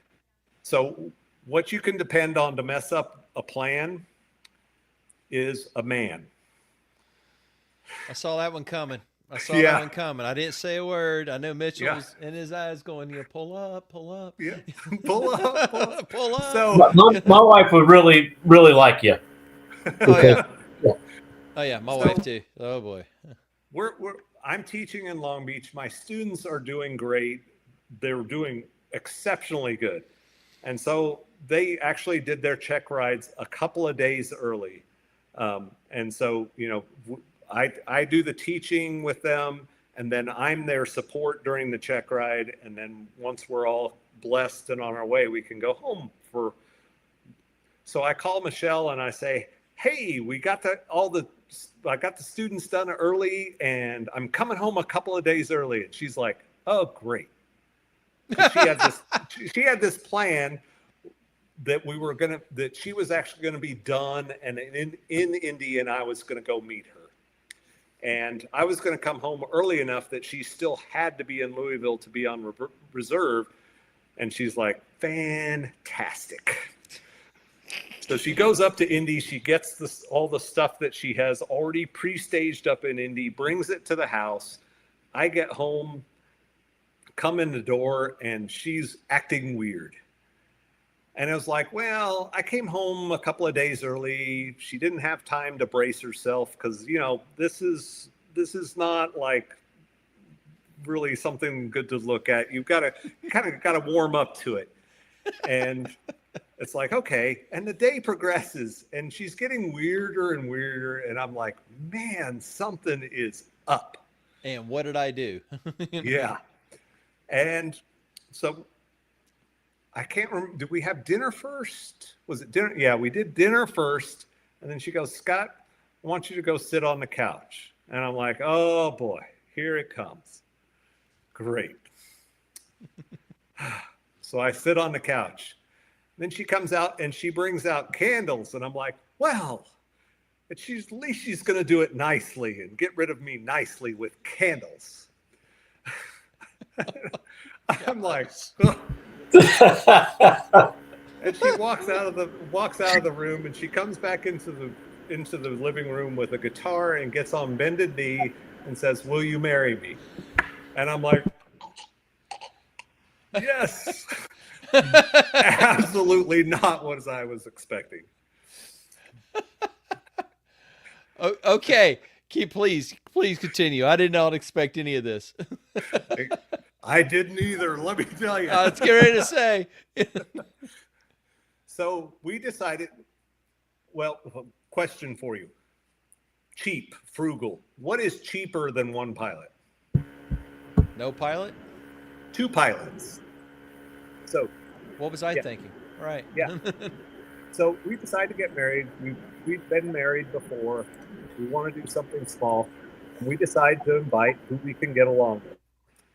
I invited her. She invited me. We decided to take the jump seat on the UPS MD-11 and ride to Honolulu. We stayed in the crew hotels using our ID for the crew discount. The Justice of the Peace marries us. The photographer is the witness. That is our wedding party. Out on Moana Beach there in Honolulu. It's this picture perfect, no parents-in-laws, outlaws, anything.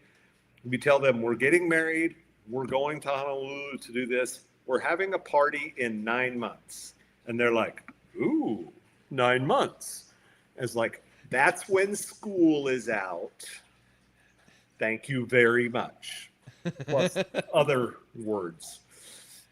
So all the kids can come to our house for a thing.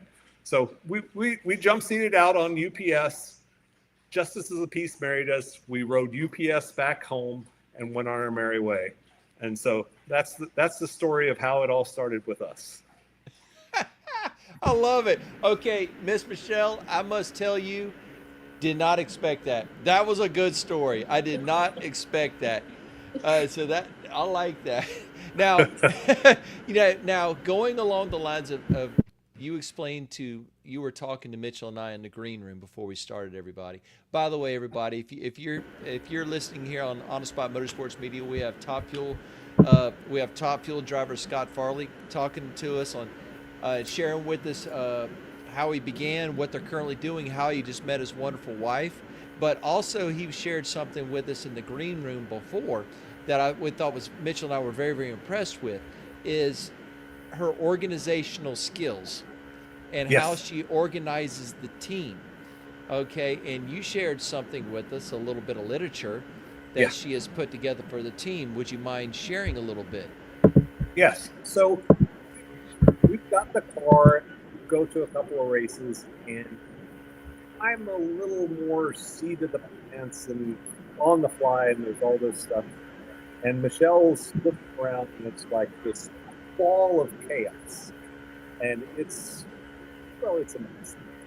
And she's like, okay, we have got to get this straight down. So when we go at UPS or any airline, you get assigned to an aircraft, however you get to that. They give you a couple of manuals, and one of them is assistance manual that tells you that, this is where the bolts and nuts and all the things about the airplanes are. And then here is an aircraft operation manual, AOM. Where the hide key is and all that stuff like that. Okay, gotcha. Here's where you put the key in the jet to turn the ignition on. Right, gotcha. So, and it has all the steps from literally when you show up to the airport on these are the normal procedures on how the aircraft works, and you go through these steps and these checklists, and that's what gets the aircraft to the runway, take off, land, and to the gate or the freight terminal safely and standardized so that Michelle and I can fly together, or someone I've never met or Michelle's never met can jump in the cockpit. Everybody knows what they're going to do, when they're going to do it, and everybody does it the same. Gotcha. And it standardizes things, and all airlines operate this way. They may do it slightly different from airline, Frontier or American.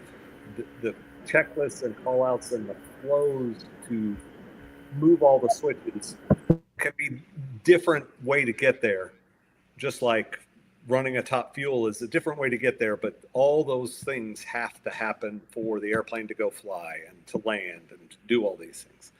And Michelle goes, okay, time out. We need an AOM. And so we go through the process literally from food preparation. And when we say food preparation, Michelle feeds the crew lunch and dinner out of the trailer. When we go to the racetrack, Michelle and I don't leave the racetrack. So that 48-foot trailer that we have, the front half of it doubles. It's car transport because the nose of the car is there. And then it doubles as Michelle and Scott's house for the duration of the race. And we don't leave the racetrack from when we show up. We're there the whole time. And Michelle has pre-planned and sorted meals. She and I work together to get all the prep done and all that. And we have a checklist that we work on. And we actually work out of this 50-something page manual that is procedures for every single thing. And it goes from getting out of the driveway to pit setup to crew duties. Hey, bottom end guy, from when you show up, we do these things. These are the things we need prepped before we start getting the car together the first time. These are the parts for the turn. Nobody's going to do that for you. You're doing that, and you don't do those things, so that everybody's hand goes in the same consistent place, and every tool is set in its particular place, and everybody knows their defined duties, so that we don't push the car out and go, hey, did you, where is the, none of that happens. And that's from Michelle sitting down over coffee morning after morning, and we went through every piece of the thing, and we checklist and procedures. And we go through, and before we even go to the track, we build clutch data, we build cylinder head data.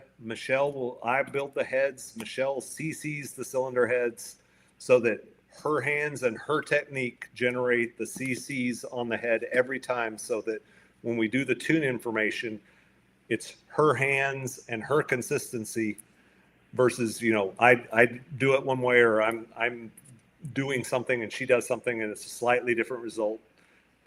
Her hands are on that. We label and categorize all the racks for the runs, because we change the rack every run. We put a new rack in every run, a new clutch every run. We change the sets of heads every run consistently, so that we know what we have when the car starts up on the line. It is X every time. And so she developed this procedures manual, and it literally goes through, Saturday, April 25th. Coffee, 8:30 crew briefing. It literally goes through every portion, so that everybody knows what's going on, and everybody that's working on the team has a copy of the manual and works from it. And then we have the checklists, and Michelle will go, like this one here is called the before takeoff checklist. And so it's before we take off the jacks.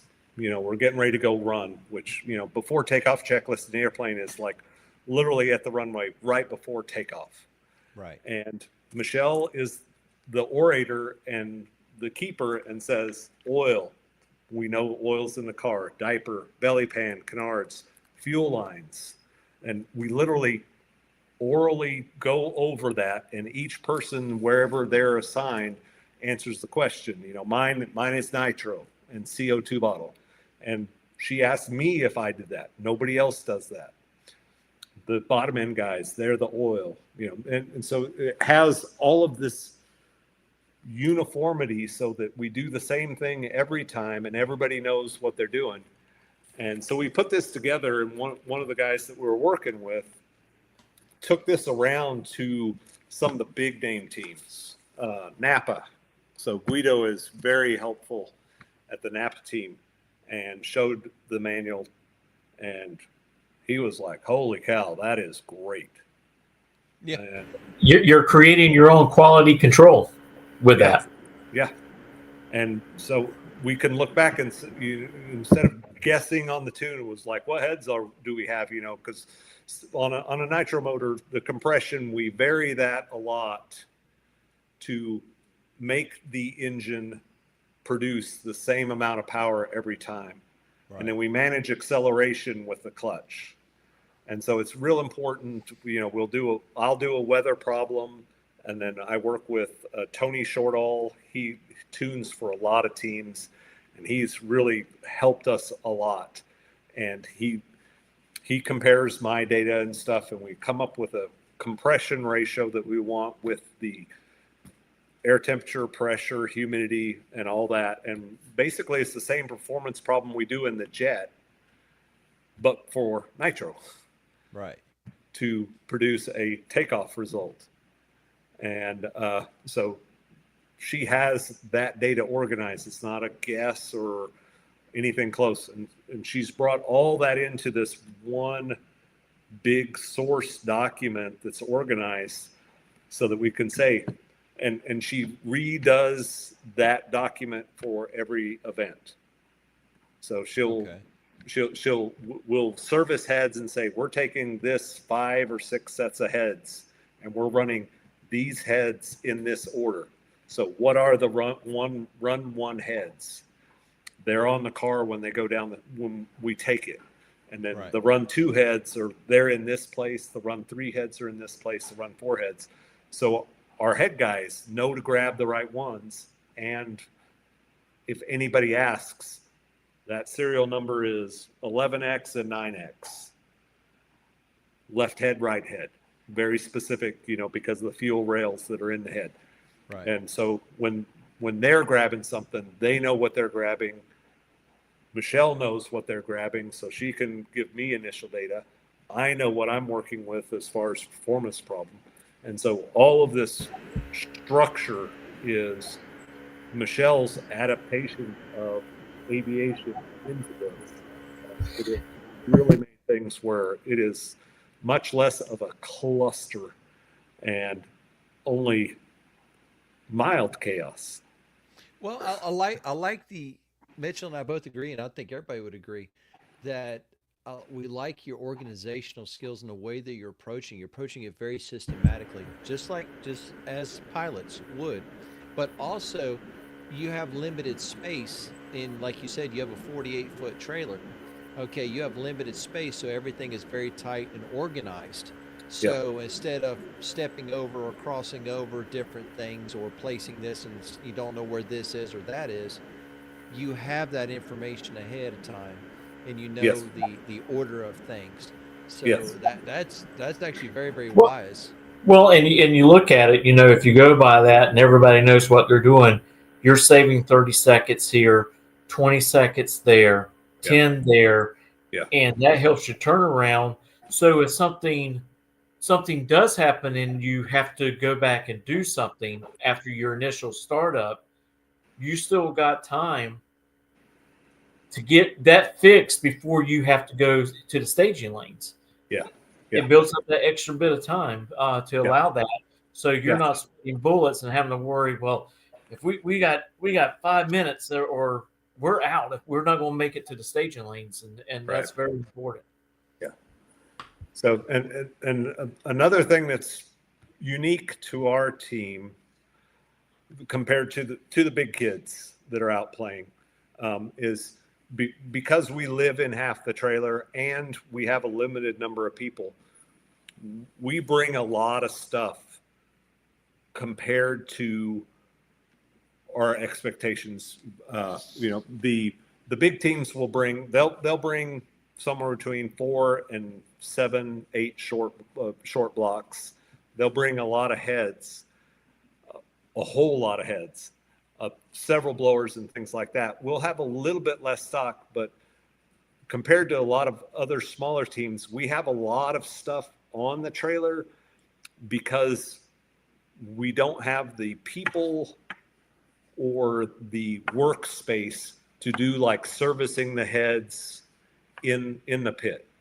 When we do a run, anything past a burnout with the motor, we even though we know nothing bad happened. So we did that first run or first attempt, and the motor shut off. We knew we had a perfectly good motor. We knew we had a perfectly good clutch, but we weren't absolutely sure.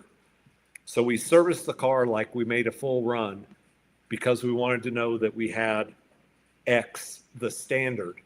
And so we just moved procedurally. We're servicing the car as if we did a full run. So we have a known quantity, because if a little bit of ceramic did get in it from the plugs, got into the exhaust valve, we don't have time to fix and fiddle with it. Just put the new sets of heads. If we get time later and we want to look at it because there's extra time, we can do that, but we're going to be setting up on a table and using people that are normally changing heads. Right. And so that process for as far as smaller teams, some smaller teams, they'll come with three sets of heads, but they'll have more people, and there's a semi there or work tables all the way through the trailer, and there'll be one person that all they do is service heads the whole time. Right. So a little bit of difference. Yeah, and that saves you from thinking, well, it should be okay, and going out there and something has occurred like that, and you end up burning up a piston, slinging a rod out, and then you create more of a mess for you. Yeah. And actually, that's actually a wise move, because, like you said, the first run was shut down due to a safety switch that went off, but the engine was perfectly fine. So by the time you took it out, put a new rack in it, and replaced the clutch and everything like that, now the rack that you put up there, including the cylinder heads and all that, are okay. So you know that if you have to press them back into service, that you can, because you've already done your visual and stuff like that. It's something that you can do. So that's actually a very good technique, and I like that, because it minimizes, like Mitchell said, minimizes your downtime, and it's systematic, and like I said, it keeps you going forward on your. So now tell us about your team, because you got a great team. Great team. So absolute number one on the team, Michelle. She is the rock of the program. She has invested gabillions of hours into learning something that was completely foreign to her before she met me. Cars were transportation, and she has learned and done a fantastic job, and asks the questions and gets the program on a straight and narrow. That's a good straight and narrow. So there's me, the goofball that does. I do the car stuff, and then I try to drive it. So we're okay there. Let's see, working down the car. The longtime guys that have been with us, Bill Mincy has been with us for a long time. He's right head guy. He works on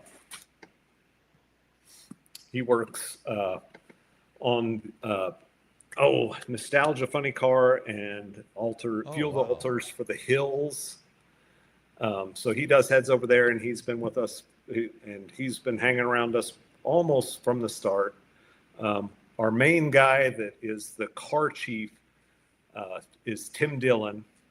He does everything and can do everything, and he is the orchestrator / teacher, super teacher that works the problems on the car, keeps our guys up to speed, and teaches them, when he sees them working on something, shows them how to save 1 second on one maneuver, 2 seconds on this, and the next thing you know, they're waiting 20 minutes for us.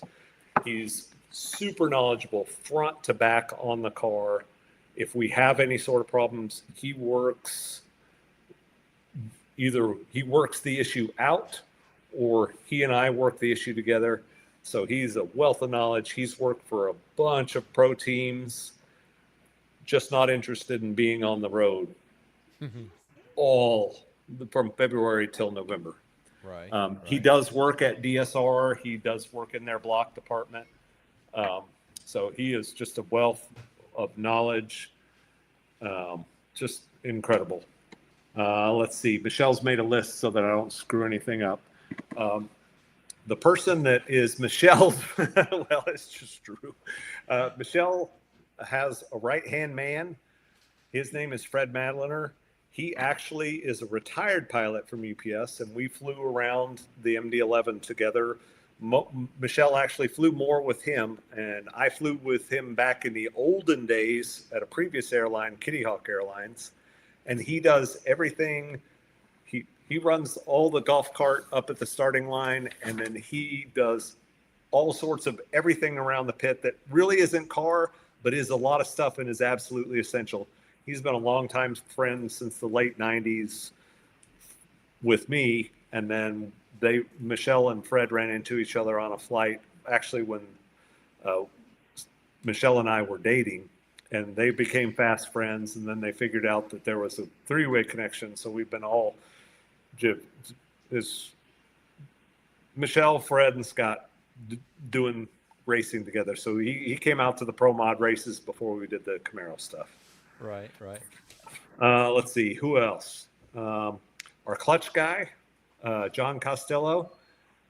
He is a 27-year-old finance guy that actually came from a local hot rod shop that another guy, our tire guy, Tom Hillary, recommended to us. And he's a hot rodder, drag racer. He has two Cutlasses that have big block Chevrolets in them. One of them's now it's about a 10-second car, and the other one's going to be a very low 9-second, maybe an 8-second car. He just transitioned over alcohol on that, naturally aspirated.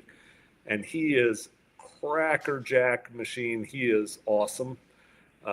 He's a fast learn, and he has been turning that clutch like the pros.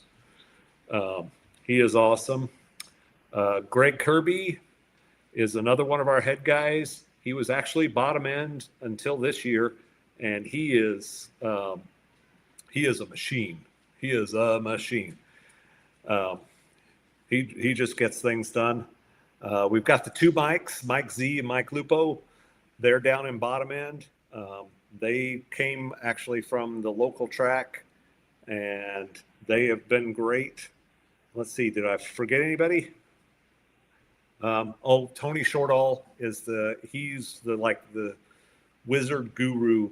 I got hooked up with him when we were having lots of trouble with the clutch a couple of years ago, and he tunes high end cars, the Trip Tatums. He works with the Capco guys. I mean, he's the real deal. I'll go over and I'll go in Trip Tatum's pit, and he'll say, "Come over and look at this." And he shows me some stuff on the clutch, and I'm like, I don't even understand what I'm looking at. And but he's tell like, me more. But tell me more. He goes, "You don't have to worry about that yet. When we get a little faster, we'll start doing that." And I'm like, holy cow. I mean, and he's an incredible teacher. He can read a person. So, he'll give me information, work on stuff, and I'm hanging on, and he keeps building. And then, I start to glaze over. I'm like, I don't understand what you're saying. And he stops. He says, "Oh, okay, I'm going to leave you alone for about a week, and then we're going to come back and hit that again." And then he ramps it up further, and he is just he's incredible. I like that description you just said. I start glazing over. And I'm like, back. Where are you going with this? Where are you going with this? Yeah. And how about your marketing partners that help you on? I know you got a couple of those, one in particular that's really good to us. Yes. So one's good to you, that's good to us, Redline Oil. So Mark with Redline Oil, he's been very gracious with us, gets us hooked up. We've signed up. He said, "Yep, we will sponsor you." and said, give me some lead time so that, you're not without oil. And Michelle calls up and says, hey, we'd like to do the barrel oil. When do you need it? And we need it by about 3 weeks from now. And he goes, okay, well, I'll work on that. 3 days later, this pallet's here at the house. And it's like, are you ready to unload? And I'm like, yes. Yes. I mean, incredible. So he's incredible support. The other one is, you'll see on our shirts, Nelson Trucking. So I met Dave Nelson of Nelson Trucking there in Quincy, Michigan, when I first started renting this car. And he has been an avid friend, enthusiast, supporter of everything drag racing. He loves the pilot stuff. So we'll spend half of our time talking airplanes or airline or something aviation, and half our time talking car, dragster, program. He provides a lot of support to us and bounces stuff back and forth, ideas. He helps us both financially, but morally and as a friend. I mean, he's just an awesome person, and he does it because he loves the sport. I don't think there's any fantastic benefit for Nelson Trucking putting that on there, but he just loves nitro that much, and we just hit it off, and he is a great supporter of ours as well. Oh my goodness. Yeah. Another one, Michelle's reminding me because, well, you can tell I'm Primetime Video. They're local to the Epping track. And so he had been videoing antics with the Camaro for years, and we have been talking, and he's got some of the best shots of the Camaro in action. And when we showed up Top Fuel, he said, man, do you have hero cards? We said, we've got some hero cards. They're okay. He's like, okay, we need to fix that. So he supplies us with hero cards, great posters that go up, on the back of the trailer with the history and things about us. And so he's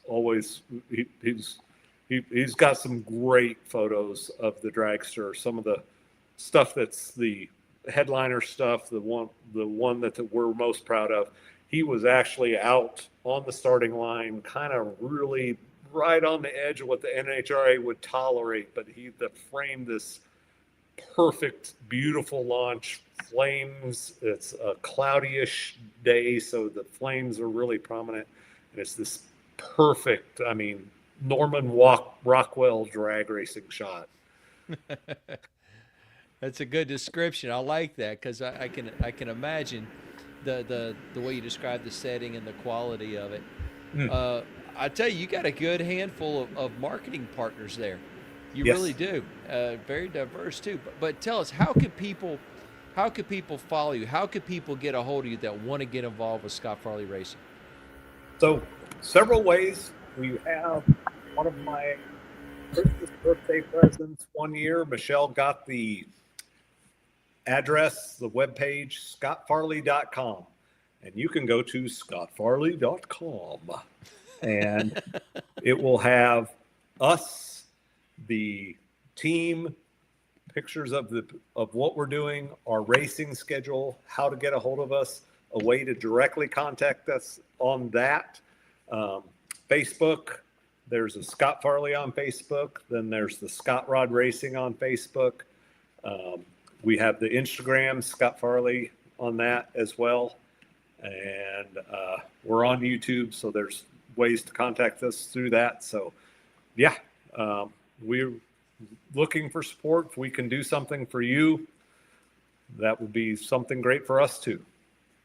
Absolutely. And the great thing that you and your family have shown is that a very, very focused, very organized, very tenacious a team. They organize, and you want to do this.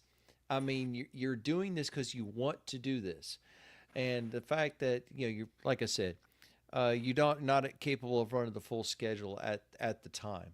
Okay. But you've already Rookie of the Year, your second, finishing in Rookie of the Year. Your first event, you qualified and you won your first round over the world champ.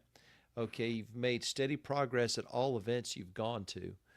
Okay, and been very consistent. So that's great. And the never give up, Wally, as well. Yeah. Absolutely. Absolutely. And that just goes to show the determination. Because ladies and gentlemen, we have, when we were researching with Scott and stuff like that, we were looking and seeing all the stuff that, Scott, that you do. I mean, I didn't realize the carbon fiber body on the Camaro. I knew you built the car, but I didn't know to what extent. Okay, and then you front halved your Top Fuel car whenever they changed or updated the rules in 25. Okay, you fixed your trailer when you had an unfortunate sideswipe accident where somebody hit you on the open road. Okay, you got another trailer, you fixed it, you reskinned it, you fixed the axles. I mean, y'all jump in and do everything. And I mean, just literally anything and everything, y'all will jump in and do it. We do. And that shows determination and a grit, a true grit. And you're really going to go place. But what is your ultimate goal in Top Fuel? Please say take over the world. Please say, okay, I like that answer. to have fun.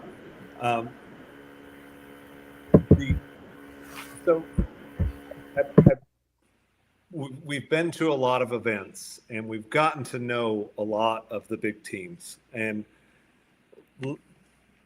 this community, it's incredible. They come over and help. If we come over and ask for help, any of the teams, they are so gracious. If there's any part that they can pull off the trailer that we don't have, they will find it, or they will tell me what pit has it.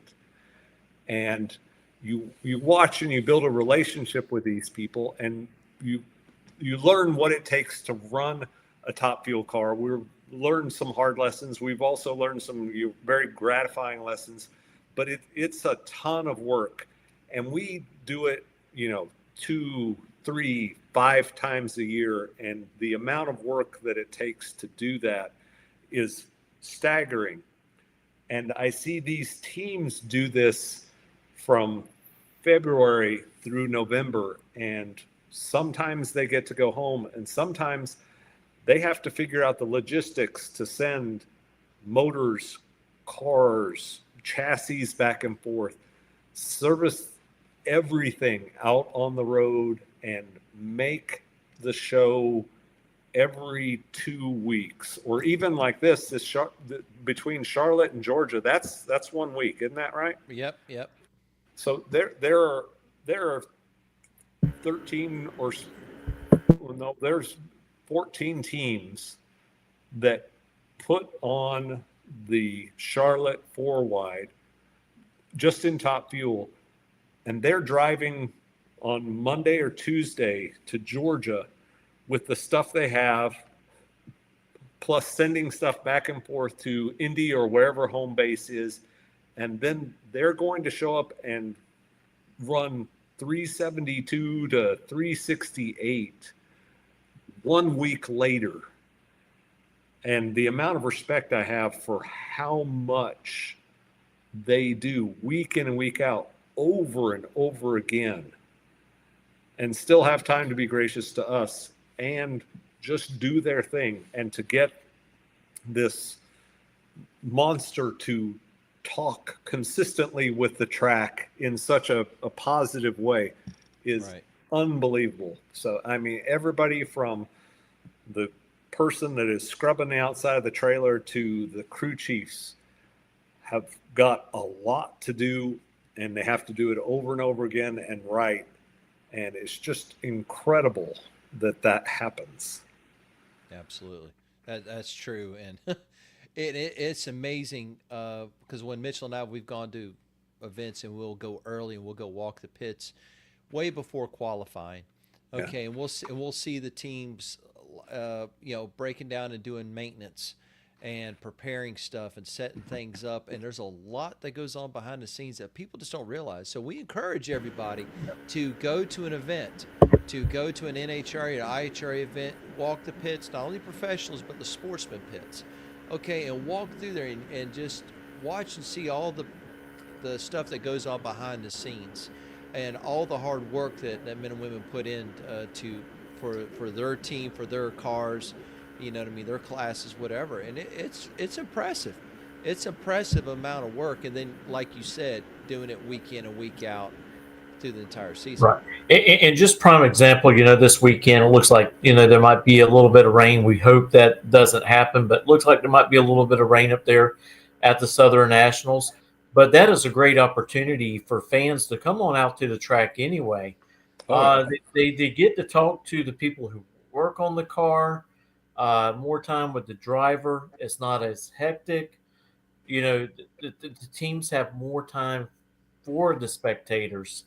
And and you'll actually walk away learning something. So don't let a little bit of drizzle ruin your day coming up at the Southern Nationals if it happens. But come on out and enjoy it. And you can meet people just like Scott here that drives those 12,000 horsepower machines. And like Robert was saying, it even talk to the guys that are in the sportsman pits and stock, super gas. Those people are just as important. Absolutely, we totally agree. Now, Scott, here's not a trick question, but here's a unique one. If you have the opportunity to drive anything, okay, whatever it might be, it doesn't have to be. It could be a street car, it could be a race car, it doesn't have to be a drag car, it could be anything. What would it be? It can be an F-22 fighter jet. Okay, fly. Okay, let's go fly too. If you could fly anything or drive anything, what would it be? Well, for driving, the Top Fuel car is it. I absolutely, man, it's so wild on a run. So tell me if I'm getting too long-winded, but no, you're fine. So everybody's driven. We've driven race cars, and you've got this initial hit, and then as you get further down track, the acceleration slows, and things calm down, and it's like, man, this is great. We're rolling down the track, and this is awesome. In the fuel car, it is so strange. You get this initial hit, 4-ish G's, get it hooked, get it rolling, and you're in the car and it's squatted and you think it's this giant long car, but once you get in it and you're about halfway up, it's not very far up to that front wing. It's really weird. But as you go down track and the clutch starts to lock up and you get speed, the car starts bending. So you're coming up and then the tires start growing. And so you're on this weird elevator. And the acceleration always increases. It never calms down. It's always accelerating more, faster. Right. I mean, it's a lot of And so at the end of the run, you're still getting pushed back just this incredible amount, and then you go straight to the chutes, and so you've got like this 9G swing from 5 and change G's to a 4G negative. Not too much visual there, sorry. No, you're good. You didn't hit the camera, you're fine. and it's just wild. So yeah, you're literally on top of the Ferris wheel, and then you're not.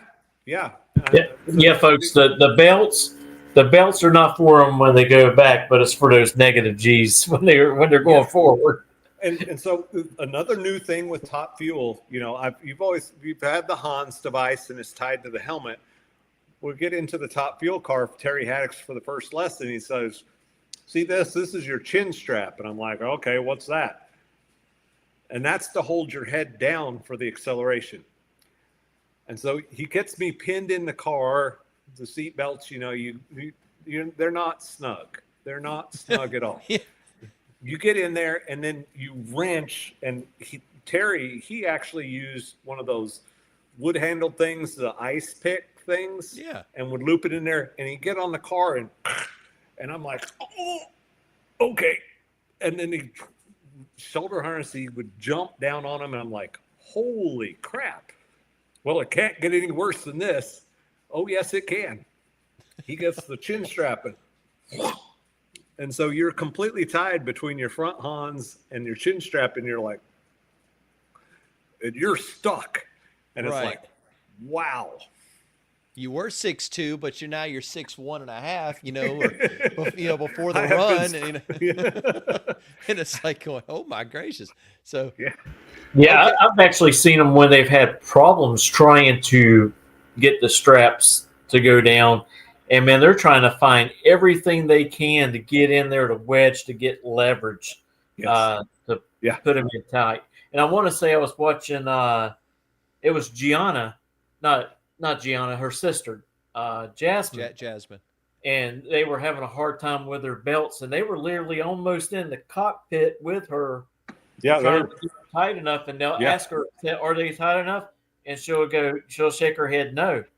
So they'll have to get back on them again. Yeah. I mean, that's crazy, because first time I saw that, I was like going, I thought somebody was having a problem with the driver, shall we say? Like you're not listening or something. You know what I'm talking about? Some right, yeah. Old school get your attention. But to realize it was, like you said, a seatbelt. It's the particular one I saw. It was stuck down on the corner. Okay, and so they had to get it straight, and they had to keep pulling it to get it clear. And once they got it cleared, then everything snugged up. It was on the lap belt, and I'm like going, boy, this is crazy. But then I understood it. I went to PRI show, and we got in some dirt car seats, and with a safety device on it, and it had ratchets. And it's the first time I ever saw ratchets on the hips and on the shoulder. And guys like going, I've sat in a couple, been in a couple, as far as being a 5-point harness and all that stuff. You pull it tight, but you do it yourself. Anyway, he got in there, and I was in the car situated. It's like, all right, good fit. And he goes, hang on, click, click, click. He did it all the way around. I'm like, you have got to be kidding me. I was like, I can't even change my mind. This is so tight. And he's like going, he goes, you think about it, you're in a car. And, we got talking about the physics of it, and it made sense. But all I could think about is, boy, you could, in that particular situation, you could hurt somebody. You could really, really hurt somebody. Now, other than a car, if you could fly an airplane of your choice, what would it be? So I love the MD-11. It's just the big, giant super truck. That thing is just awesome to wrench around the sky, and I can do things with it and make it talk.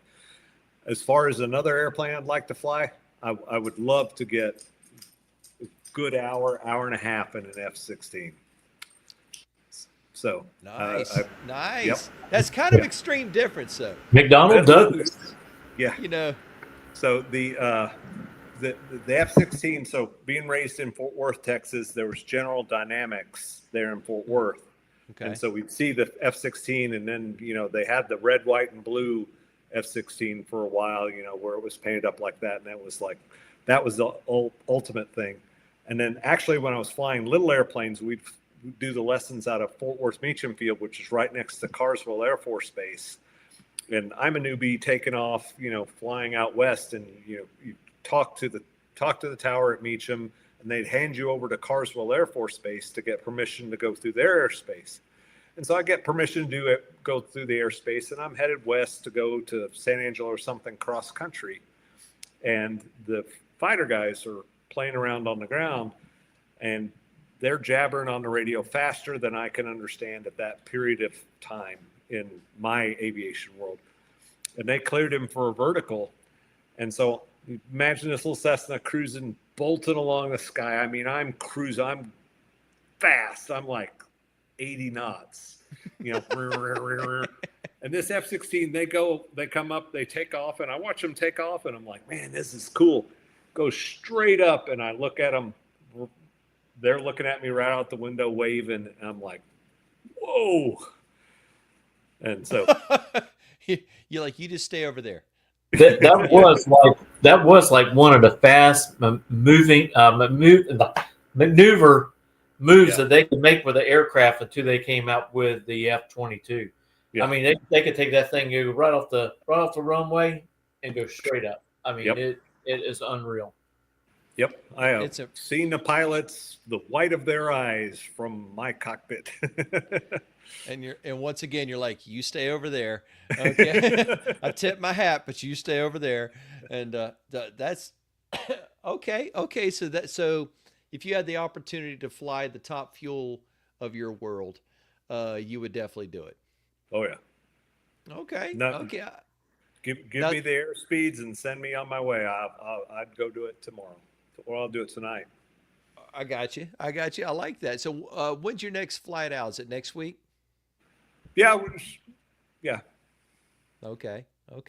Well, I'm just like going. You're like going. Oh yeah. Just, cross the world and come back. You know what I mean? So, it's local United States stuff. Whatever. Yeah. Keep it nice and tidy, neat and clean. Yeah. But I tell you what, everybody, we encourage everybody to follow along with Scott Farley Racing as they're continuing their journey through Top Fuel. And I tell you, we encourage everybody to get involved with Scott Farley.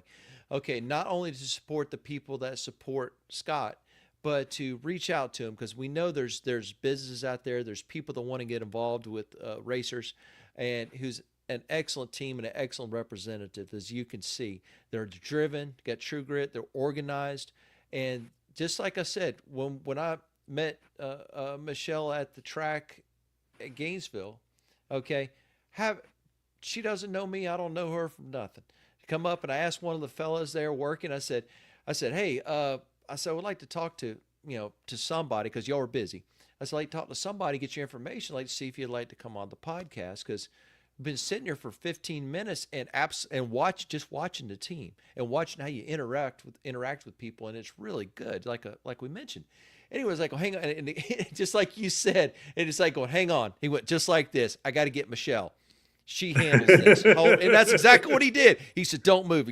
I'm like going, and when he said that, I'm thinking, oh my goodness, I stepped on a toe. You know what I mean? I said something wrong. I'm getting ready to get red. You know what I mean? You know that feeling sometimes you might get. Anyway, I turned around, she came right up. How can I help you? And I'm like going, oh, well, and I explained it. She goes, oh, okay. Here's the contact information. Because at first I was like, I'm so sorry if I did something wrong, because I deal with customers all the time, and and sometimes you don't know what to expect. So and from that day, I mean, just been very helpful. Very forthcoming with information and sharing and stuff like that, and it's appreciated you coming on tonight and talking to us. Yeah, thank you for having us. Absolutely. And I tell you, Mitchell and I, we wish you nothing but the best, and we look forward to following up with you again this year at the track. All right, sounds great. All right, so Mitchell. Yeah, I want to appreciate you, and appreciate everybody that joined in tonight and watched the show, and who's going to watch it afterwards. We're going to take some clips from tonight's show, and we're going to put them on Instagram. And I think it's very important that they hear your story, both driving a Top Fuel Dragster and flying across the world and delivering people's packages, or picking them up for us and bringing them back. Yes, I just got mine this afternoon, so thank you very much. just saying.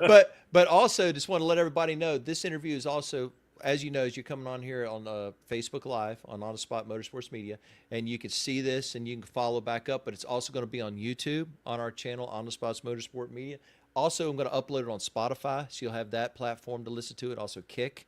And so you'll have this opportunity to follow Scott and to listen to his story again, okay, which is great. And we encourage everybody to do that. We encourage everybody to follow Scott. We encourage him to go to his YouTube channel, Instagram, all his social media stuff, and subscribe and follow him also.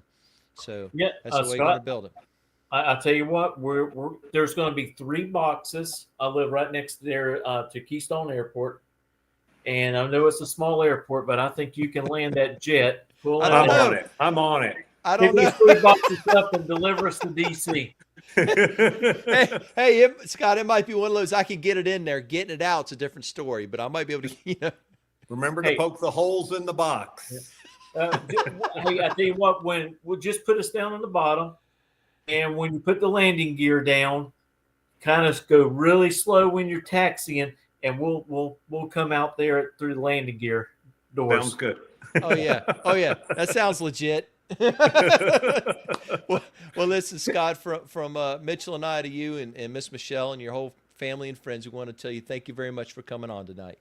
Yeah, Thank really appreciate it. It's a pleasure, my Thanks. friend. All right, buddy. You have a great night. All right, you too. Take care. Thanks. Oh my goodness. What a great show. And I'll tell you, man, what two great careers. Being able to drag a race, a Top Fuel Dragster, and have a career of driving, flying jets for UPS. And I tell you what, that's not a small jet if you look at it. I believe that has 3 engines.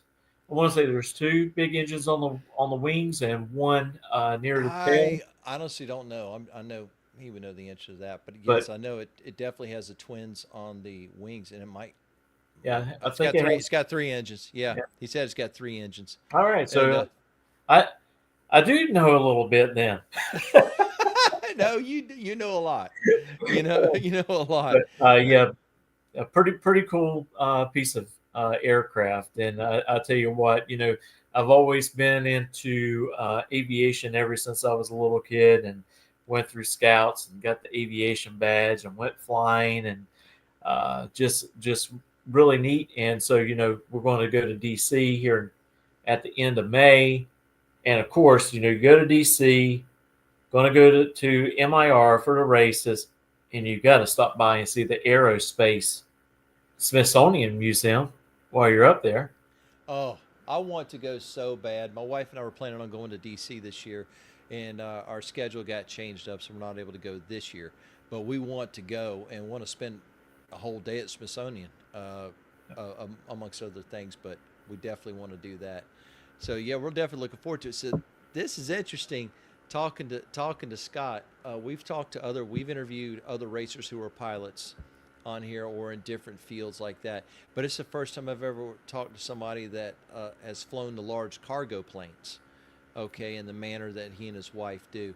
And I find it really, really fascinating, interesting on how he and his wife met and how they both fly. But ladies and gentlemen, there was a little joke that we were talking with Scott before we went on air, and I said, since they're both pilots at the same company on the same planes, it's like going, well, how does that work out on schedule? Do y'all ever fly together? And I think he said they've only flown together once, right, with work. Okay, and I joked and I said, okay, I said, did y'all both get up there as captains and just do rock, paper, scissors to just settle who would be the captain? I said, or is it assigned and all this kind of stuff? And he said, no, it's really simple. He goes, when we're together, it's her plane. And he goes, that's it. And I was like going, I like that answer, okay? But it was just funny. The first thing that crossed my mind is they're up there like going, okay, who's captain? And they're like, I don't know. Let's settle this, very civilized. Rock, paper, scissors. So well, when I'm home, my wife is the boss of the house. When she's here, yeah. And even when she's not, she's still the boss of the house. I was getting ready to say, door's open, isn't it? Okay. No, it's not. Okay. And but yeah, I tell you what, ladies and gentlemen, we appreciate everybody following us here on the Spot Motorsports Media. This is a great interview tonight, and we also want to thank everybody that works with us: Redline Synthetic Oil, Scorpion Racing Products, GRE Signs. I'm sorry, I had a cough there. GRE Signs, Big Stuff Fuel Injection, and Larice Motorsports Insurance. And I tell you, ladies and gentlemen, we look forward to talking to everybody coming here soon, as Mitchell and I are going to the Southern Nationals this week. Yep. If you see us walking around in the pits, hey, stop by and say hello to us. Absolutely. We look forward. We're not shy. We're not. We're not shy. All right, ladies and gentlemen, until next time, we appreciate it. Good night, everyone. Have a good night.